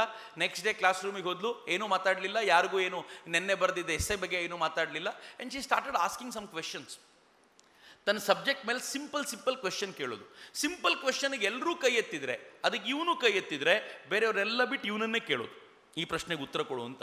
ಅವನಿಗೆ ಉತ್ತರ ಕೊಟ್ಟ ತಕ್ಷಣ ಶಬಾಷ್, ವೆರಿ ಗುಡ್, ನಿಂಗೆ ಈ ಉತ್ತರ ಗೊತ್ತಲ್ಲ ಅಂತ ಹೇಳೋದು. ಹೆಂಗೆ ಅವನ ಕಾನ್ಫಿಡೆನ್ಸನ್ನು ಬೂಸ್ಟ್ ಮಾಡಿದ್ರು ಅವರು ಅಂತಂದರೆ, ಒಂದು 4-6 ದಿನದೊಳಗೆ ಅವನಿಗೆ ಅನ್ನಿಸ್ತು ನಾನು ದಡ್ಡ ಅಲ್ಲ ಅಂತ. ಸ್ಟೆಪ್ 1. ಇದು ನಡೆದ ಘಟನೆ ರೀ, ಯಾವುದೋ ದೇಶದ ಕತೆ ಹೇಳ್ತಿಲ್ಲ ನಾನು, ನನ್ನ ದೇಶದಲ್ಲಿ ನಿಮ್ಮ ಪಕ್ಕದಲ್ಲಿ ನಡೆದ ಘಟನೆ. ಅವ್ನ ಕಾನ್ಫಿಡೆನ್ಸ್ ಬೂಸ್ಟಪ್ ಆಯಿತು. ಆಮೇಲೆ ಸ್ವಲ್ಪ ಟಫ್ ಕ್ವೆಶನ್ ಕೇಳೋದು. ಆ ಕ್ವೆಶನ್ಗೆ ಅವನಿಗೆ ಬರಲಿಲ್ಲ ಅಂತಂದರೆ ಅವ್ನು ಚಡಪಡಿಸೋದು, ಮನೆಗೆ ಹೋಗಿ ಓದ್ಕೊಂಡು ಬರೋದು ಎಲ್ಲ ಮಾಡ್ಲಿಕ್ಕೆ ಶುರು ಮಾಡಿದ. ಹೋಗ್ತಾ ಎಲ್ಲ ಸಬ್ಜೆಕ್ಟ್ಗಳಲ್ಲೂ ಅವ್ನು ಚೆನ್ನಾಗಿ ಆಗ್ಲಿಕ್ಕೆ ಶುರುವಾಯಿತು. The next part is very interesting. 1-1.5 ತಿಂಗಳು ಡೆಪ್ಯುಟೇಷನ್ ಇತ್ತು ಅವ್ರದ್ದು. ಡೆಪ್ಯುಟೇಷನ್ ಮುಗೀತು. ವಾಪಸ್ ಹೋಗಬೇಕಾದಾಗ ಅವರು ಕರೆದು ಹೇಳಿದ್ರಂತೆ, ನಾನು ಮೊದಲನೇ ದಿನ ಎಸ್ಸೆ ಬರೀಲಿಕ್ಕೆ ಕೊಟ್ಟಿದ್ದೆ, ನನಗೆ ಬಹಳ ಇಷ್ಟವಾದ ಎಸ್ಸೆ ಬರೆದಿರೋದು ಈ ಹುಡುಗ, ಅವನಿಗೆ ನಾನು ಗಿಫ್ಟ್ ಕೊಡ್ತೀನಿ ಅಂತ ಏನೋ ಗಿಫ್ಟ್ ಕೊಟ್ಟರು. ಗಿಫ್ಟ್ ಕೊಟ್ಟು ನಾನು ಇವತ್ತಿಂದ ಇನ್ಮೇಲೆ ಕ್ಲಾಸಿಗೆ ಬರೋದಿಲ್ಲ, ಇದೇ ನನ್ನ ಲಾಸ್ಟ್ ಕ್ಲಾಸು ಅಂತ ಹೊರಡ್ಲಿಕ್ಕೆ ನಿಂತರೆ PU ಹುಡುಗ ಮೇಡಮ್ ಹತ್ರ ಬಂದು ಅವ್ರ ಕೈ ಹಿಡ್ಕೊಂಡು ಬಿಕ್ಕಳಿಸಿ ಅಳಕ್ಕೆ ಶುರು ಮಾಡಿಬಿಟ್ನಂತೆ. ಶಿ ಸೈಸ್, ನನಗೂ ಕಣ್ಣಲ್ಲಿ ನೀರು ಬಂತು, ಐ ಕಂಟ್ರೋಲ್ಡ್ ಮೈ ಸೆಲ್ಫ್. ಆಮೇಲೆ ಆ ಹುಡುಗನ ಕೇಳಿದೆ, ಯಾಕೋ ಏನಾಯಿತು ಅಂತಂದರೆ, ಮೇಡಮ್ ನೀವು ಹೊರಟುಬಿಟ್ರೆ ನನ್ನನ್ನು ನೋಡ್ಕೊಳ್ಳೋದು ಯಾರು ಮೇಡಮ್ ಮತ್ತೆ ಅಂತ ಕೇಳಿದ್ನಂತು. ಇನ್ಯಾರು ಈ ಪ್ರೀತಿ ಕೊಡೋದು? ಇನ್ಯಾರು ಇಷ್ಟು ಲವ್ ಮಾಡೋದು ನನ್ನನ್ನು, ಯಾರಿಂದಾಗಿ ನಾನು ಇಷ್ಟು ಚೆನ್ನಾಗಿ ಕೋಪಪಾದ್ನೋ ಮತ್ತೆ ಯಾರು ಅಂತ. ಆ ಮೇಡಮ್ ಹೇಳಿದಂತ ತಲೆ ಕೆಡಿಸ್ಕೊಬೇಡ, ನಿಂಗೆ ಏನೇ ಸಮಸ್ಯೆ ಅನ್ಸಿದ್ರು ನಮ್ಮ ಮನೆಗೆ ಬಾ, ಹಳ್ಳಿಯಲ್ಲಿ ನಮ್ಮ ಮನೆ, ನೀನು ಬಾ, ಒಂದು ಅರ್ಧ ಗಂಟೆ 1 ಗಂಟೆ ನನ್ನ ಜೊತೆ ಇರು, ನಿಂಗೆ ಏನು ಬೇಕೋ ನಾನು ಹೇಳ್ಕೊಡ್ತೀನಿ ಅಂತ ಸಮಾಧಾನ ಮಾಡಿ ಕಳಿಸ್ಕೊಟ್ಟೆ. ಅದಾದಮೇಲೆ ತಿಂಗಳಿಗೆ 1 ದಿನವೋ 2 ತಿಂಗಳಿಗೆ ಒಂದ್ಸಲವೋ ಬರ್ತಿದ್ದ. ಆಮೇಲೆ ಬರೋದನ್ನು ಬಿಟ್ಟ. ಒಂದಿನ ಹೆಂಡತಿ ಮತ್ತೊಂದು ಮಗುನ ಕರ್ಕೊಂಡು ಬಂದು ಅವ್ನು ಟೀಚರಿಗೆ ತೋರಿಸಿದ್ದಂತೆ, ಟೀಚರ್ ನಾನು ಫೇಲ್ ಆಗಿಬಿಡ್ತಾ ಇದ್ದೆ, ಅವತ್ತು ನೀವು ನನಗೆ ಈ ಹಂತಕ್ಕೆ ತಂದ್ರಿ, ಇವತ್ತು ನಾನು ಪೊಲೀಸ್ ಕಾನ್ಸ್ಟೇಬಲ್ ಆಗಿದ್ದೀನಿ, ನನ್ನ ಹೆಂಡತಿ ನನ್ನ ಮಗು ನೋಡಿ ಅಂತ ಹೆಂಡತಿ ಮಕ್ಕಳಿಗೆ ಇವರಿಂದಾಗಿಯೇ ನಾನು ಇವತ್ತು ಹಿಂಗಿರೋದು ಅಂತ ತೋರಿಸಿದಾಗ ನನ್ನ ಕಣ್ಣಿಗೆ ಅವತ್ತು ನಿಜವಾಗ್ಲೂ ನೀರು ಬಂತು. ಒಬ್ಬ ಹುಡುಗನ ಬದುಕನ್ನು ಬದಲಾಯಿಸ್ಲಿಕ್ಕೆ ಸಾಧ್ಯ ಆಯ್ತಲ್ಲ ಅಂತ. ಏನು ಚಂದ ರೀ.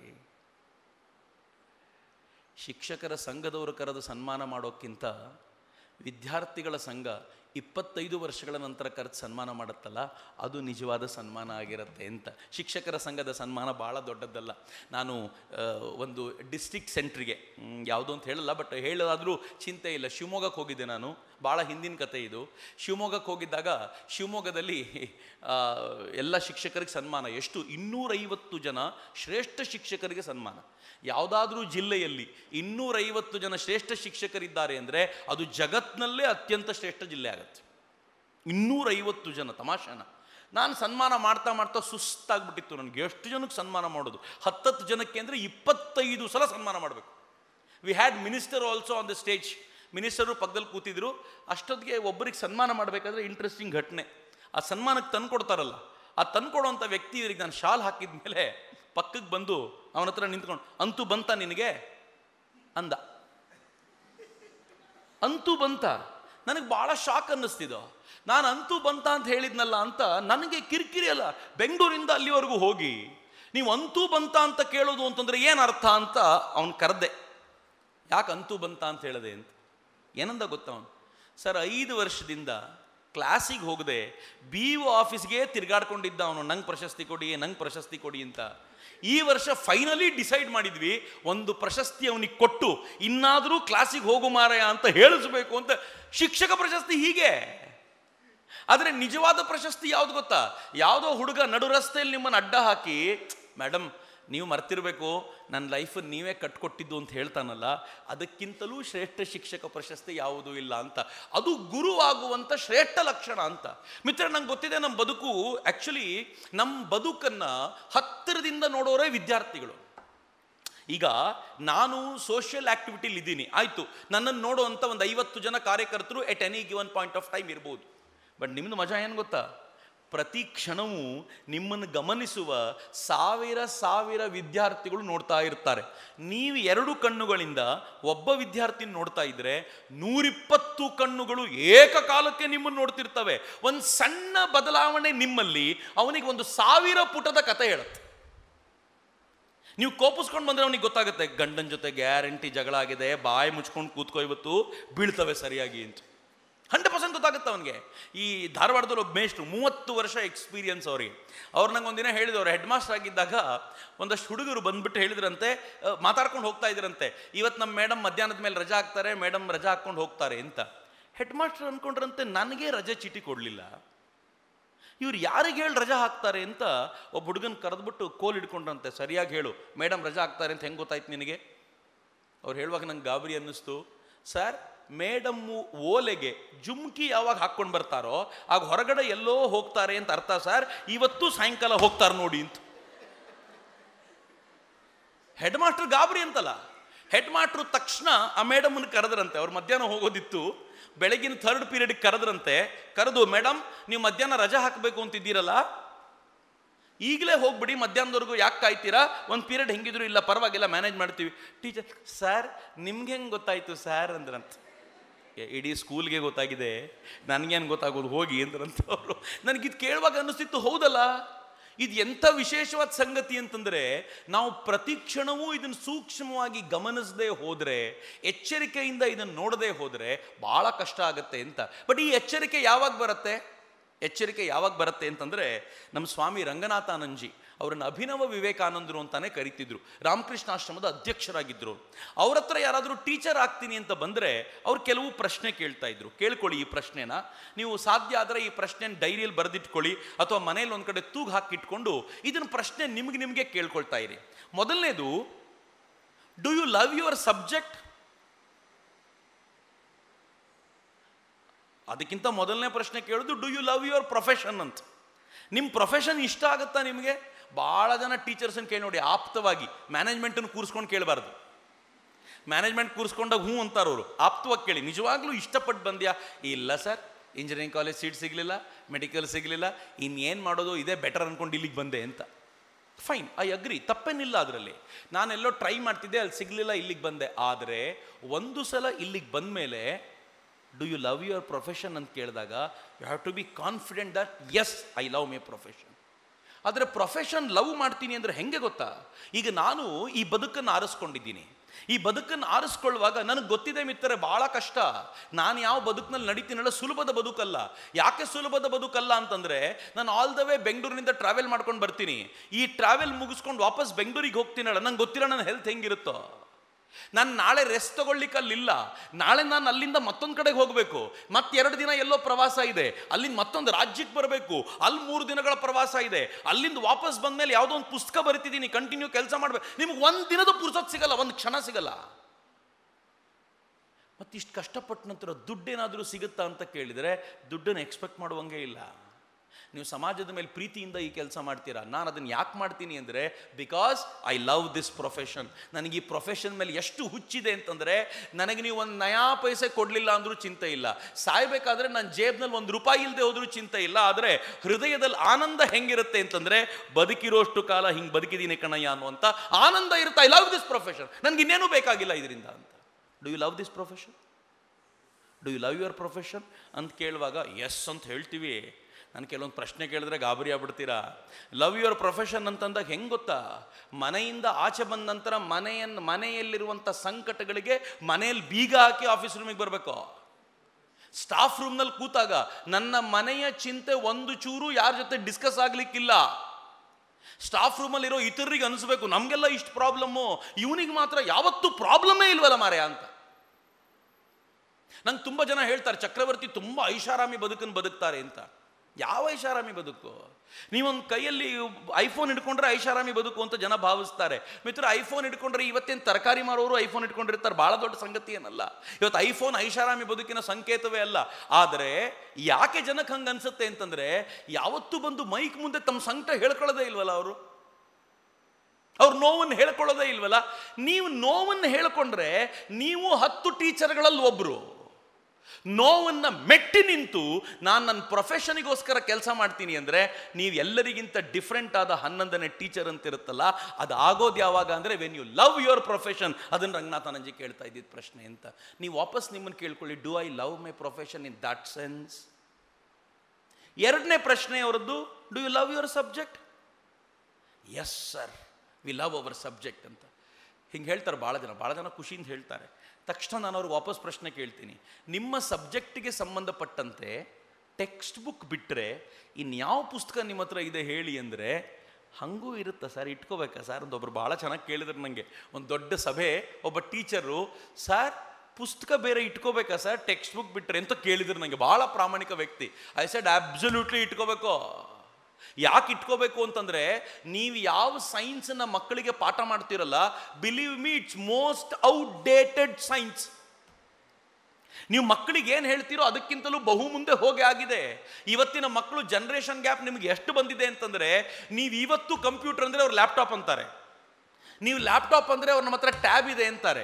ನೀವು ಟ್ಯಾಬ್ ತೊಗೊಂಡು ಬಂದರೆ, ಮೇಡಮ್ ನನ್ನ ಮೊಬೈಲ್ ಇದೆಯಲ್ಲ ಇದು ಕಂಪ್ಯೂಟರ್ ಥರನೇ, ಇದರಲ್ಲಿ 512 GB ಇದೆ, 1 TB ಮೆಮೊರಿ ಇದೆ ಇದರಲ್ಲಿ ಗೊತ್ತಾ ಅಂತಾನೆ. ನೀವು ಏನು ಸ್ಪೀಡ್ ಇದ್ದೀರೋ ನಿಮಗಿಂತ 1 ಹೆಜ್ಜೆ ಮುಂದೆ ಇದ್ದಾನವನು. ನೀವು ಕೊನೆ ಪಕ್ಷ ಅವನ ಸ್ಪೀಡಲ್ಲಾದರೂ ಇರಬೇಕು ಅಂತಂದರೆ, ಅವನಿಗಿಂತ ಹೆಚ್ಚು ತಿಳ್ಕೊಂಡಿರಬೇಕಾದಂಥ ಅಗತ್ಯ ಇದೆಯಲ್ಲ, ಅದಕ್ಕೆ ಟೆಕ್ಸ್ಟ್ ಬುಕ್ ಸಾಕಾಗೋದಿಲ್ಲ ಅಂತ, ಅದಕ್ಕಿಂತ ಹೆಚ್ಚು ಏನಾದರೂ ಬೇಕು ಅಂತ. ಇದು 2ನೇ ಪ್ರಶ್ನೆ. 3ನೇದು ಅವ್ರು ಕೇಳ್ತಾ ಇದ್ದಿದ್ದು, ಮೊದಲನೇ ಪ್ರಶ್ನೆ do you love your profession, 2ನೇದು do you love your subject, 3ನೇ ಪ್ರಶ್ನೆ do you love your children as your own children. ಅಷ್ಟು ಮಾಡಿಬಿಟ್ರೆ you will become a great teacher ಅಂತ ಅವ್ರು ಯಾವಾಗಲೂ ಹೇಳ್ತಿದ್ರು. ಮಿತ್ರ, ಆ ಗ್ರೇಟ್ ಟೀಚರ್ ಆಗಬೇಕಾದಂಥ ಅಗತ್ಯ ಇದೆ. ಸ್ವಾಮಿ ವಿವೇಕಾನಂದರಿಗೆ ಅಂಥದ್ದೊಬ್ಬ ಗ್ರೇಟ್ ಟೀಚರ್ ಸಿಕ್ಬಿಟ್ರು. ಅವ್ರು ಹೆಂಗಿದ್ರು ಗೊತ್ತಾ? ಯಾವ ವಿದ್ಯಾರ್ಥಿ, ಯಾವ ತನ್ನ ಶಿಷ್ಯ ತನ್ನನ್ನು ಪರೀಕ್ಷೆ ಮಾಡ್ತಾನೋ ಅಂಥವನ್ನ ಕಂಡ್ರೆ ಬಹಳ ಪ್ರೀತಿ ಪಡ್ತಿದ್ರು. ನಮಗೇನಾದರೂ ಹಂಗೆ ಮಾಡ್ಬಿಟ್ರೆ ಹೋಗಿ ಬಾರಿಸ್ಬಿಡ್ತೀವಿ, ನಮ್ಮ ಹುಡುಗ ನಮ್ಮನ್ನೇನಾದರೂ ಟೆಸ್ಟ್ ಮಾಡ್ಲಿಕ್ಕೆ ಬಂದರೆ. ಆದರೆ ವಿವೇಕಾನಂದರು ಹೆಂಗಿದ್ರು ಅಂತಂದರೆ, ರಾಮಕೃಷ್ಣರು ಒಂದು ಮಾತು ಹೇಳೋರು ಯಾವಾಗಲೂ, ಭಾಳ ಚೆನ್ನಾಗಿದೆ ಇದು. ಕಾಮಿನಿ ಕಾಂಚನ ತ್ಯಾಗದಿಂದಲೇ ಮುಕ್ತಿ ಸಾಧ್ಯ ಅಂತ. ಕಾಮಿನಿ ಅಂತಂದರೆ ಕಾಮನೆಗಳನ್ನು ಮೆಟ್ಟಿ ನಿಲ್ಲಬೇಕು ಅಂತ, ಆಸೆಗಳನ್ನು ಮೆಟ್ಟಿ ನಿಲ್ಲಬೇಕು. ಮತ್ತು ಕಾಂಚನ, ದುಡ್ಡಿನ ಮೋಹ ಬಿಟ್ಟರೆ ಮುಕ್ತಿ ಸಿಗುತ್ತೆ ಅಂತ. ಇದು ಪದೇ ಪದೇ ಹೇಳ್ತಾರಲ್ಲ ಅಂತ ಒಂದಿನ ಈ ನರೇಂದ್ರ ಏನು ಮಾಡ್ದ, ತರಲೆ ಬುದ್ಧಿ ಏನು ಮಾಡ್ದ, ರಾಮಕೃಷ್ಣರು ಹೇಳೋರು, ನನಗಂತೂ ಕಾಯಿನ್ ಮುಟ್ಟಿದ್ರೂ ಆಗಲ್ಲಪ್ಪ, ಜೀವ ಹೋದಂಗೆ ಆಗತ್ತೆ ಅಂತ. ಅದಕ್ಕೆ ಅವನೇನು ಮಾಡ್ದ, ಒಂದಿನ ರಾಮಕೃಷ್ಣ ಮಲಗೋ ಹಾಸಿಗೆ ಕೆಳಗೆ ₹1 ಕಾಯಿನ್ ಇಟ್ಟ. ಅಥವಾ ಅವತ್ತಿಂದ ಏನು ಕಾಯಿನ್ ಇತ್ತೋ ಆ ಕಾಯಿನ್ ಇಟ್ಟು ಕಿಟಕಿ ಹಿಂದೆ ಹೋಗಿ ನಿಂತ್ಕೊಂಡ, ಏನಾಗುತ್ತೆ ನೋಡೋಣ ಈಗ ಅಂತ. ರಾಮಕೃಷ್ಣರು ಮಲಗಿದ ಒಂದು ಕ್ಷಣಕ್ಕೆ ಉರಿ ಅಂತ ಚೀರಾಡ್ತಾ ಎದ್ದ ತಕ್ಷಣ ಜೊತೆಯಲ್ಲಿದ್ದವರೆಲ್ಲ ನೋಡಿದ್ರು, ಏನಾಗಿದೆ, ಬೆನ್ನಿಗೇನು ಆಗಿಲ್ಲ, ಎಲ್ಲೂ ಉರಿ, ಯಾಕೆ ಮತ್ತೆ ಮಲಗಿದ್ರೆ ಮತ್ತೆ ಉರಿ ಅಂತ ಹೇಳ್ತಿದ್ದಾರೆ, ಯಾಕೆ ಅಂತ ನೋಡಿದರೆ ಆ ಬೆಡ್ಶೀಟ್ ತೆಗೆದ್ರೆ ಅಲ್ಲಿ ಕಾಯಿನ್ ಇದೆ. ರಾಮಕೃಷ್ಣರು ನೋಡಿದ್ರು, ಅದನ್ನು ನೋಡಿ ಇದು ಯಾರ ಕೆಲಸ ಅಂತ ನಂಗೆ ಗೊತ್ತಾಯಿತು ಅಂತ ಹಿಂಗೆ ಬಗ್ಗಿದ್ರೆ ಅಲ್ಲಿ ಮುಚ್ಚಿಟ್ಕೊಂಡು ನೋಡ್ತಿದ್ದ ನರೇಂದ್ರ ಓಡೋಗ್ಬಿಟ್ನಂತೆ ಅಲ್ಲಿಂದ. ಟೆಸ್ಟ್ ಮಾಡಬೇಕಿತ್ತು ಅಂತ. ಎಷ್ಟು ಚೆನ್ನಾಗಿದೆ ನೋಡಿ ಈ ಬದುಕಿನ ಪಾಠ, ಎಂಥ ಅದ್ಭುತವಾಗಿರುವಂಥ ಪಾಠ ಅಂತಂದರೆ, ರಾಮಕೃಷ್ಣರು ಯಾವುದನ್ನು ಟೆಸ್ಟ್ ಮಾಡದೆ ಒಪ್ಪಲಿಲ್ಲ ಅಂತ. ರಾಮಕೃಷ್ಣರ ಶಿಷ್ಯ ವಿವೇಕಾನಂದರು, ಆದರೆ ರಾಮಕೃಷ್ಣರು ಅದನ್ನು ಖುಷಿಪಟ್ಟರು ಅಂತ. ಇಂಥ ರಾಮಕೃಷ್ಣರು ವಿವೇಕಾನಂದರಿಗೆ ಕೊಟ್ಟು ಹೋಗಿದ್ದೇನು ಗೊತ್ತಾ? ಭಾಳ ಸುಂದರವಾಗಿರುವಂಥ ಘಟನೆ ಮಿತ್ರರೇ ಅದು. ರಾಮಕೃಷ್ಣರಿಗೆ ಕೊನೆಗಾಲದಲ್ಲಿ ಕ್ಯಾನ್ಸರ್ ಬಂದಾಗ, ಗಂಟಲ ಕ್ಯಾನ್ಸರ್ ಬಂದಾಗ ರಾಮಕೃಷ್ಣರು ಮಲ್ಕೊಂಡಿದ್ರು. ವಿವೇಕಾನಂದರು ರಾಮಕೃಷ್ಣರ ಕಾಲನ್ನು ಒತ್ತುತ್ತಾ ಕೂತಿದ್ರು. ಒಂದು ಕ್ಷಣಕ್ಕೆ ವಿವೇಕಾನಂದರ ಮನಸ್ಸಿನಲ್ಲಿ, ಇನ್ನು ವಿವೇಕಾನಂದರಲ್ಲ ಅವರು, ನರೇಂದ್ರನೇ, ಮನಸ್ಸಿನಲ್ಲಿ ಒಂದು ಡೌಟ್ ಬಂತು. ಡೌಟ್ ಏನು ಗೊತ್ತಾ? ಇವರು ತನ್ನಂತಾನು ಅವತಾರ ಅಂತ ಹೇಳ್ತಾರಲ್ಲ, ಈಗ ಗಂಟಲ ಕ್ಯಾನ್ಸರ್ ಬಂದಿದೆ, ಈಗ ಅವತಾರ ಅಂತ ಹೇಳಲಿ, ನಾನು ಒಪ್ಕೋತೀನಿ ಅಂತ. ನಮಗೆಲ್ಲ ಗಂಟಲ ಕ್ಯಾನ್ಸರ್ ಬರೋದು ಬೇಡ, ಒಂದು ಡೆಂಗೂ ಜ್ವರ ಬಂದರೆ ಅವತಾರ ಇರಲಿ, ಅಮ್ಮ ಬಿಟ್ಟರೆ ಬೇರೆ ನೆನಪಾಗೋದಿಲ್ಲ. ಬೇರೆ ಅವತಾರ ಭಾಳ ದೊಡ್ಡ ಮಾತಾಯಿತು. ನಮಗೆ ಜಪ, ಪೂಜೆ, ಧ್ಯಾನ ದೊಡ್ಡ ಮಾತಾಯಿತು. ಅಮ್ಮ ಅನ್ನೋದು ಬಿಟ್ಟರೆ ಬೇರೆ ಏನೂ ಬರೋದಿಲ್ಲ ಒಂದು ಜ್ವರಕ್ಕೆ. ಆದರೆ ಗಂಟಲ ಕ್ಯಾನ್ಸರ್ ಬಂದವ್ರಿಗೆ ಇಷ್ಟಿದೆಯಾ ನೋಡಬೇಕು ಅಂತ ಕಾಲು ಒತ್ತುತ್ತಾ ಇದ್ದವನು ಹಂಗೆ ಅಂದ್ಕೊಂಡ ಮನಸ್ಸಿನಲ್ಲಿ ಅಷ್ಟೇ. ರಾಮಕೃಷ್ಣರ ಕಾಲು ಅಲಗಾಡ್ತು. ಏನು ಅಂತ ಹಿಂಗೆ ನೋಡಿದರೆ ರಾಮಕೃಷ್ಣ ಹೇಳಿದರು, ನರೇನ್, ಇನ್ನೂ ಅನುಮಾನ ಹೋಗಿಲ್ವೇನೋ? ಯಾರು ರಾಮನಾಗಿದ್ನೋ, ಯಾರು ಕೃಷ್ಣನಾಗಿದ್ನೋ ಅದೇ ರಾಮಕೃಷ್ಣ ಕಣೋ ಅಂದ್ಬಿಟ್ರು. ವಿವೇಕಾನಂದರ ಕಣ್ಣಲ್ಲಿ ಧಾರಾಕಾರವಾಗಿ ನೀರು ಸುರಿತು. ಎಂಥ ತಪ್ಪು ಮಾಡಿಬಿಟ್ನಪ್ಪ ನಾನು ಅಂತ ಬಹಳ ಶ್ರದ್ಧೆಯಿಂದ ಅವ್ರಿಗೆ ಪ್ರಣಾಮ ಮಾಡಿದರು. ಆಮೇಲೆ ರಾಮಕೃಷ್ಣರು ಸುಮ್ಮನಾಗಲಿಲ್ಲ. ಎಲ್ಲ ಶಿಷ್ಯರು ಕೂತಿದ್ದಾಗ ಒಂದು ಪಾಟಿ ತರಿಸಿ, ಸ್ಲೇಟ್ ತರಿಸಿ ಅದರಲ್ಲಿ ಮಸಿ ಬಣ್ಣದಿಂದ ಅವರದ ಮೇಲೆ ಬರೆದ್ರು, ನರೇಂದ್ರ ದೇಶದ ಒಳಗೆ ಮತ್ತು ದೇಶದ ಹೊರಗೆ ಜಗತ್ತಿಗೆ ಶಿಕ್ಷಣವನ್ನು ಕೊಡುವಂಥ ವ್ಯಕ್ತಿ ಆಗ್ತಾನೆ ಅಂತ, ಒಳ್ಳೆ ಟೀಚರ್ ಆಗ್ತಾನೆ ಅಂತ. ಹಂಗಂದ ತಕ್ಷಣ ನರೇಂದ್ರ ಹೇಳಿದ, ನಾನು ಯಾಕೆ ಕೊಡಬೇಕು, ನಾನು ಈ ಕೆಲಸ ಎಲ್ಲ ಮಾಡೋದಿಲ್ಲ ಅಂತ. ತಕ್ಷಣ ರಾಮಕೃಷ್ಣರು ಅವನಿಗೆ ಹೇಳಿದರು, ನೀನು ಮಾಡ್ದ, ನಿನ್ನ ಮೈಯ ಒಂದೊಂದು ಮೂಳೆಯೂ ಈ ಕೆಲಸ ಮಾಡುವಂತೆ ನಾನು ಮಾಡ್ತೀನಿ, ನೋಡ್ತಾ ಇರುವಂತ. ಏನು ಮಾತದು! ಒಬ್ಬ ಟೀಚರ್ಗಿರ್ಬೋದಾಗಿರುವ ಕೆಪಾಸಿಟಿ ಎಂಥದ್ದು ನೋಡಿ. ನಿನ್ನ ಮೈಯ ಒಂದೊಂದು ಮೂಳೆಯನ್ನು ಈ ಕೆಲಸಕ್ಕೆ ದುಡಿಯುವಂತೆ ನಾನು ಮಾಡ್ತೀನಿ ಎಂದರು ರಾಮಕೃಷ್ಣರು. ಹಂಗಂದ ತಕ್ಷಣ ಇನ್ನೇನು ಮಾತಾಡಲಿಲ್ಲ, ಸುಮ್ಮನಾಗ್ಬಿಟ್ಟ. ಆದರೆ ಕೊನೆ ದಿನ ಇನ್ನೇನು ರಾಮಕೃಷ್ಣರು ಹೊರಡೋ ಕೆಲವು ದಿನ ಇದ್ದಾಗ ನರೇಂದ್ರನ ಕರೆದು ಅವ್ರು ಹೇಳ್ತಾರೆ, ಇವತ್ತು ನನ್ನದೆಲ್ಲವನ್ನೂ ನಿನಗೆ ಕೊಡ್ತೀನಿ ಬಾ ಅಂತ ನರೇಂದ್ರನ ಸ್ಪರ್ಶ ಮಾಡಿದರು. ಆ ಸ್ಪರ್ಶದ ಪ್ರಭಾವ ನರೇಂದ್ರನೊಂದೊಂದು ಎಲೆಕ್ಟ್ರಿಕ್ ಕರೆಂಟ್ ಪಾಸ್ ಆದಂತಾಯಿತು ವಿವೇಕಾನಂದರೊಳಗೆ. ರಾಮಕೃಷ್ಣರದಾದ್ಮೇಲೆ ಹೇಳಿದರು, ಇವತ್ತಿನಿಂದ ನಾನು ಫಕೀರ ಆಗಿಬಿಟ್ಟೆ, ನನ್ನ ಹತ್ರ ಇನ್ನೇನೂ ಇಲ್ಲ ಅಂದರು. ಇಡೀ ಆಸ್ತಿಯನ್ನು ಟ್ರಾನ್ಸ್ಫರ್ ಮಾಡಿದರು. ಆದರೆ ನಾನು ನೀವು ಯಾವುದನ್ನು ಆಸ್ತಿ ಅಂದ್ಕೊಳ್ತೀವೋ ಆ ಆಸ್ತಿ ಅಲ್ಲ, ರಾಮಕೃಷ್ಣರ ದೃಷ್ಟಿಯ ಆಸ್ತಿ. ಮುಂದೆ ವಿವೇಕಾನಂದರನ್ನ ಯಾರೋ ಕೇಳಿದರು, ಸ್ವಾಮೀಜಿ ಅವತ್ತು ನಿಮಗೇನೋ ಟ್ರಾನ್ಸ್ಫರ್ ಮಾಡಿ ರಾಮಕೃಷ್ಣರು ನಾನು ಫಕೀರ ಆದ ಅಂತಂದಲ್ಲ, ನಿಜವಾಗ್ಲೂ ಏನು ಕೊಟ್ಟರು ನಿಮ್ಗೆ ಅವರು ಅಂತ. ವಿವೇಕಾನಂದರು ಏನಂದ್ರು ಗೊತ್ತಾ? ನನಗದನ್ನು ಓದುವಾಗ ಥ್ರಿಲ್ ಆಗಿಬಿಡ್ತು. ರಾಮಕೃಷ್ಣರಿಗೆ ಎಂಥ ದೊಡ್ಡ ಗುರು ಇರಬೇಕು ಅಂತ. ರಾಮಕೃಷ್ಣರು ಅವತ್ತಿನವರೆಗೂ ರಾಮಕೃಷ್ಣರ ಹೃದಯದಲ್ಲಿದ್ದಂಥ ಕಾಳಿ ಅವತ್ತು ನನ್ನ ಹೃದಯಕ್ಕೆ ಬಂದು ನೆಲೆಸಿದ್ಲು. ಅದಾದಮೇಲೆ ಒಂದು ದಿನ ಪುರುಸೊತ್ತಿಲ್ಲ ನನಗೆ, ಮೈಯ ಮೂಳೆ ಮುರಿಸುವಂತೆ ಕೆಲಸ ಮಾಡ್ತಾ ಇದ್ದಾಳೆ. ಅವತ್ತಿಂದ ನಂದು ಈ ಕೆಲಸದ ಶೈಲಿ ಹಿಂಗಾಗೋಯ್ತು ಅಂತ ವಿವೇಕಾನಂದರು ಹೇಳ್ತಾರಲ್ಲ, ಗುರು ತನ್ನ ಶಿಷ್ಯನನ್ನು ನಿರ್ಮಾಣ ಮಾಡಿ ಸಮಾಜಕ್ಕೆ ಅರ್ಪಣೆ ಮಾಡುವಂಥ ಶ್ರೇಷ್ಠ ಆದರ್ಶ. ಎಂಥ ಆದರ್ಶ ನೋಡಿ ಮಿತ್ರರೇ. ಇವತ್ತು ಇನ್ನೂ ಕಠಿಣವಾದ ಚಾಲೆಂಜ್ ಇದೆ ನಮಗೆ. ಇವತ್ತಿನ ಮಕ್ಕಳು ಹೆಂಗಿದ್ದಾರೆ ಗೊತ್ತಾ? ಇವತ್ತಿನ ಮಕ್ಕಳಿಗೆ ನಮ್ಮ ಪಾಠ ಬೇಕಾಗಿಲ್ಲ ರೀ.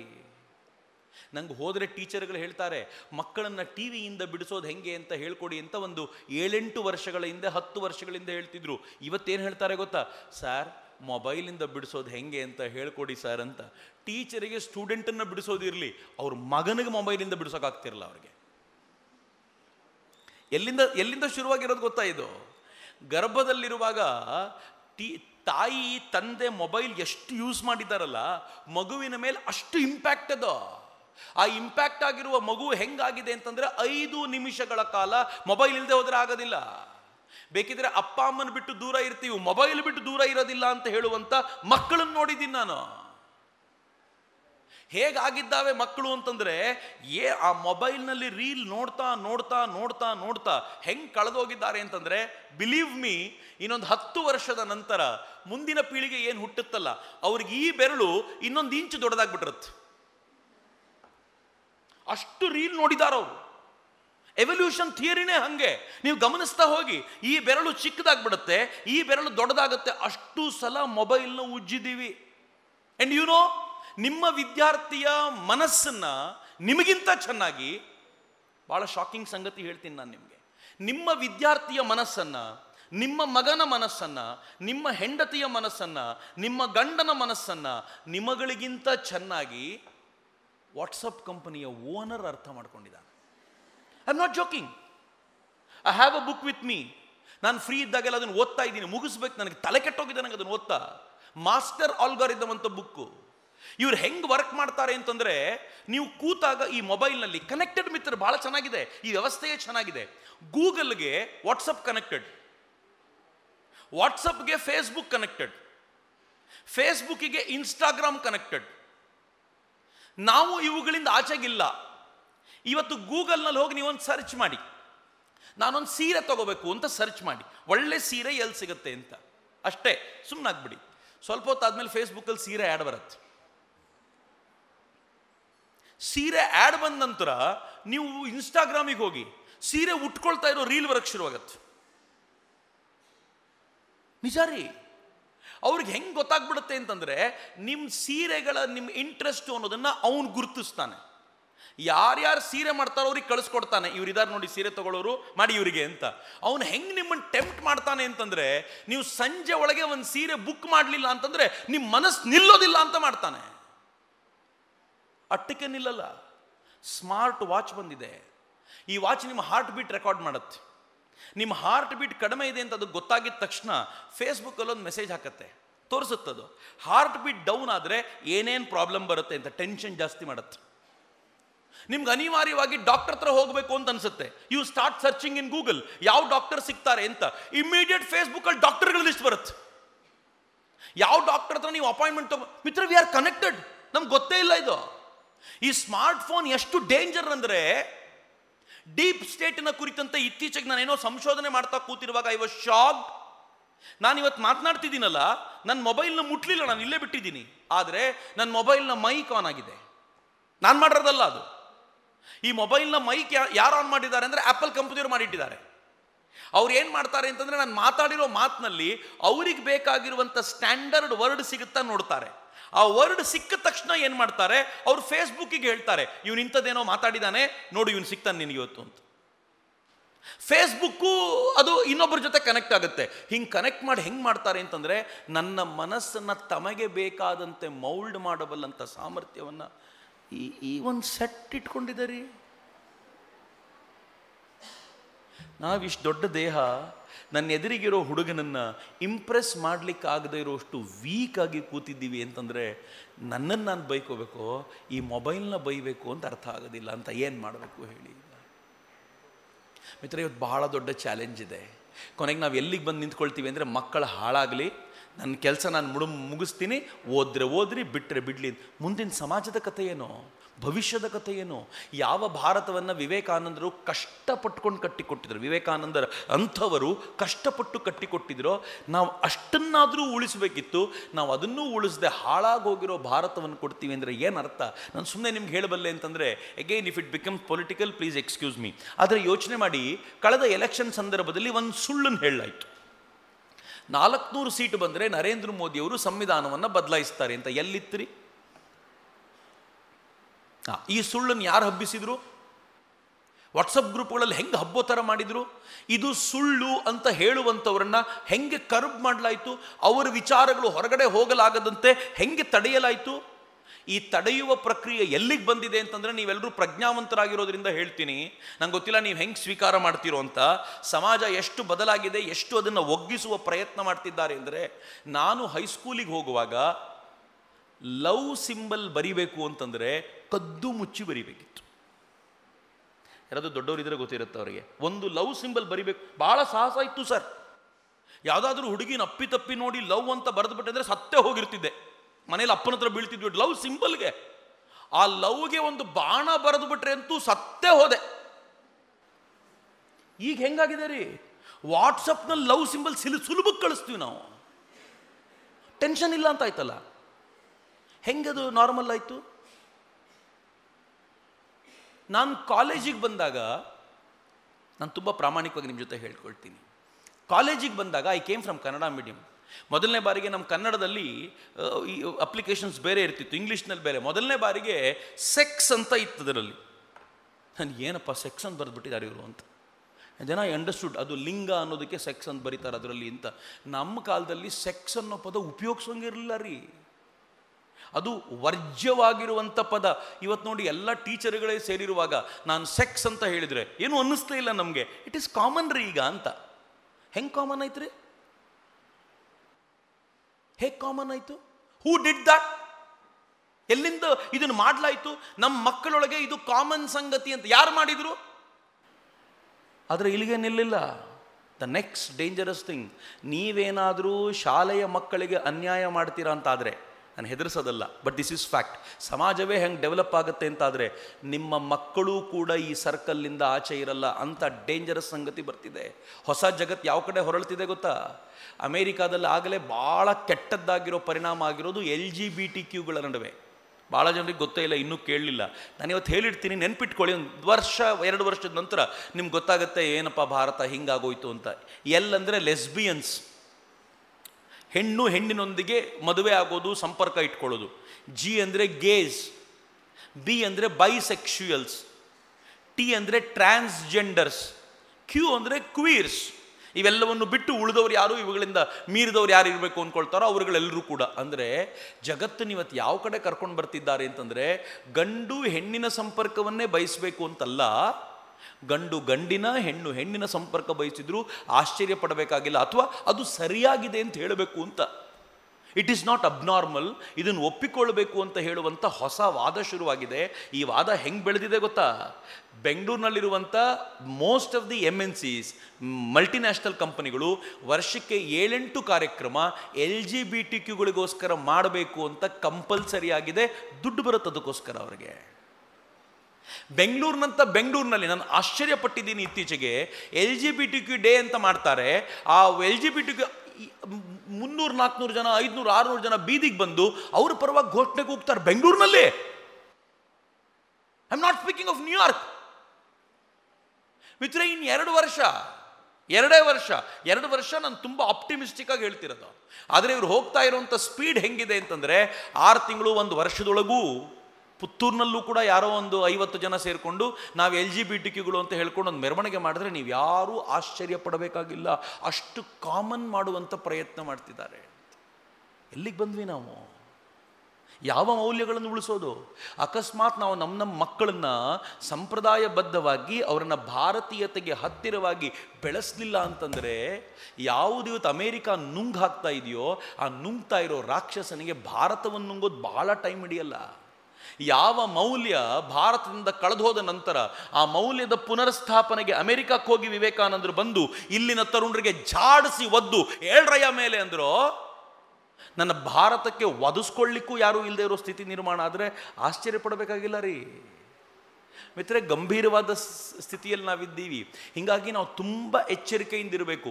ಮಕ್ಕಳೊಳಗೆ ಏನೇನು ದೌರ್ಬಲ್ಯ ಇದೋ ಆ ದೌರ್ಬಲ್ಯ ನಮ್ಮಲ್ಲಿದೆಯಲ್ಲ, ಅದನ್ನು ಮೊದಲು ಕಂಟ್ರೋಲ್ ಮಾಡಿ ನಮ್ಮ ಮುಂದಿನ ಪೀಳಿಗೆಯ ಮಕ್ಕಳನ್ನು ಸಮರ್ಥವಾಗಿ ನಿರ್ಮಾಣ ಮಾಡಲಿಕ್ಕೆ ನಾವು ಕಟಿಬದ್ಧರಾಗಲಿಲ್ಲ ಅಂತಂದರೆ ನನಗನ್ಸುತ್ತೆ ಬರೋ ದಿನ ಬಹಳ ಟಫ್ ಇದೆ ಅಂತ. ಆ ಕಾರಣಕ್ಕೆ ನಾನು ಬಹಳ ಕಾಳಜಿಯುಕ್ತವಾಗಿ ನಿಮ್ಮ ಜೊತೆ ಹಂಚ್ಕೊಳ್ತಿದ್ದೀನಿ, ಮತ್ತೇನೂ ಇಲ್ಲ.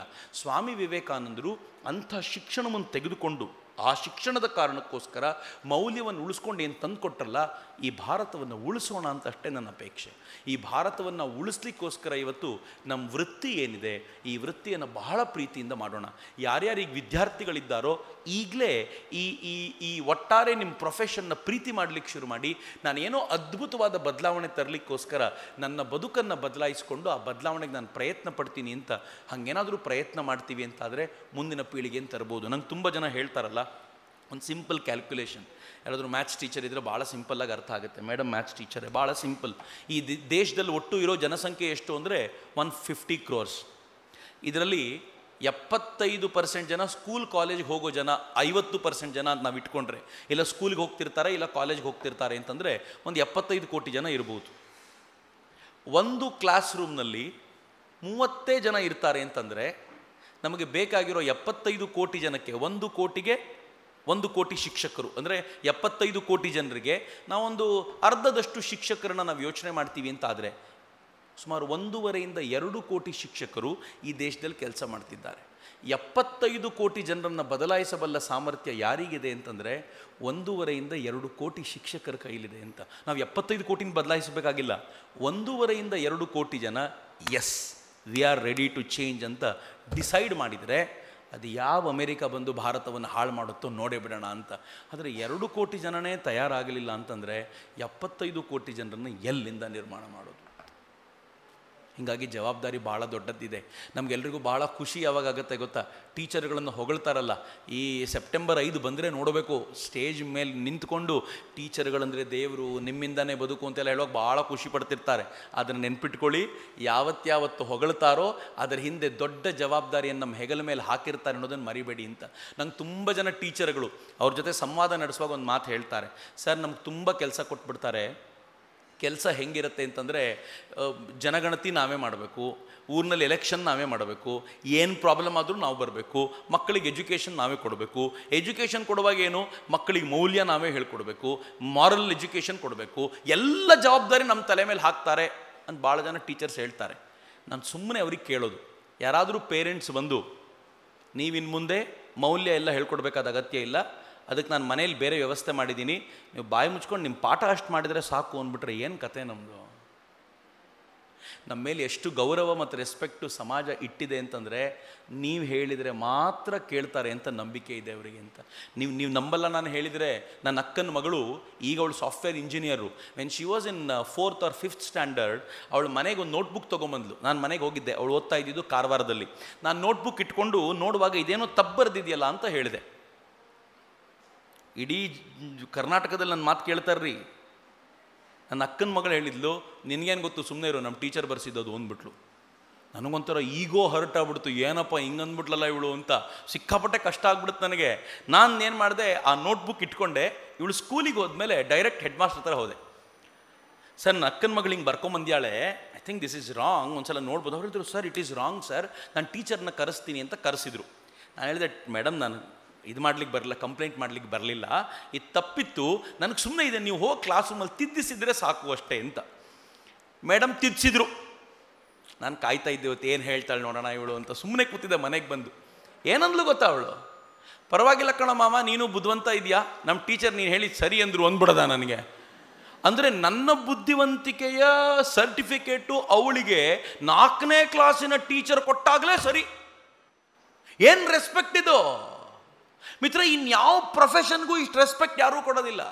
ಆ ರೆಸ್ಪೆಕ್ಟನ್ನು ಚೆನ್ನಾಗಿ ಕಾಪಾಡ್ಕೋಬೇಕು. ಆದರೆ ಅದ್ರ ಜೊತೆಗೆ ಬಂದಿರುವಂಥ ಈ ಜವಾಬ್ದಾರಿಯನ್ನು ಹೆಗಲ ಮೇಲೆ ಹೊತ್ಕೊಂಡು ನಾವು ಮುಂದಕ್ಕೆ ಸಾಗೋದಿದೆಯಲ್ಲ, ಅದು ನಿಜವಾದ ಜವಾಬ್ದಾರಿ, ನಿಜವಾದ ಕೆಲಸವನ್ನು ಮಾಡಿಕೊಡುತ್ತೆ, ಭಾರತವನ್ನು ಕಟ್ಟಲಿಕ್ಕೆ ಸಾಧ್ಯವಾಗುತ್ತೆ. ನಾವು ಎಷ್ಟು ಈ ವಿವೇಕ ಚಿಂತನವನ್ನು ಗಟ್ಟಿ ಮಾಡ್ಕೊಳ್ತೀವೋ ಅಷ್ಟು ಸಮರ್ಥವಾಗಿರುವಂಥ ರಾಷ್ಟ್ರ ನಿರ್ಮಾಣ ಸಾಧ್ಯವಾಗುತ್ತೆ ಅಂತ ನಾನು ಅತ್ಯಂತ ಕಳಕಳಿಯಿಂದ ಭಾವಿಸಿ, ಮಾತಾಡ್ತಾ ಹೋಗೋದಲ್ಲಿ ಏನಾದರೂ ಹೇಳಿದರೆ ದಯವಿಟ್ಟು ಕ್ಷಮಿಸಿ ಅಂತ ಕೇಳ್ಕೊಳ್ತಾ ನನ್ನ ಮಾತನ್ನು ಮುಗಿಸ್ತೀನಿ.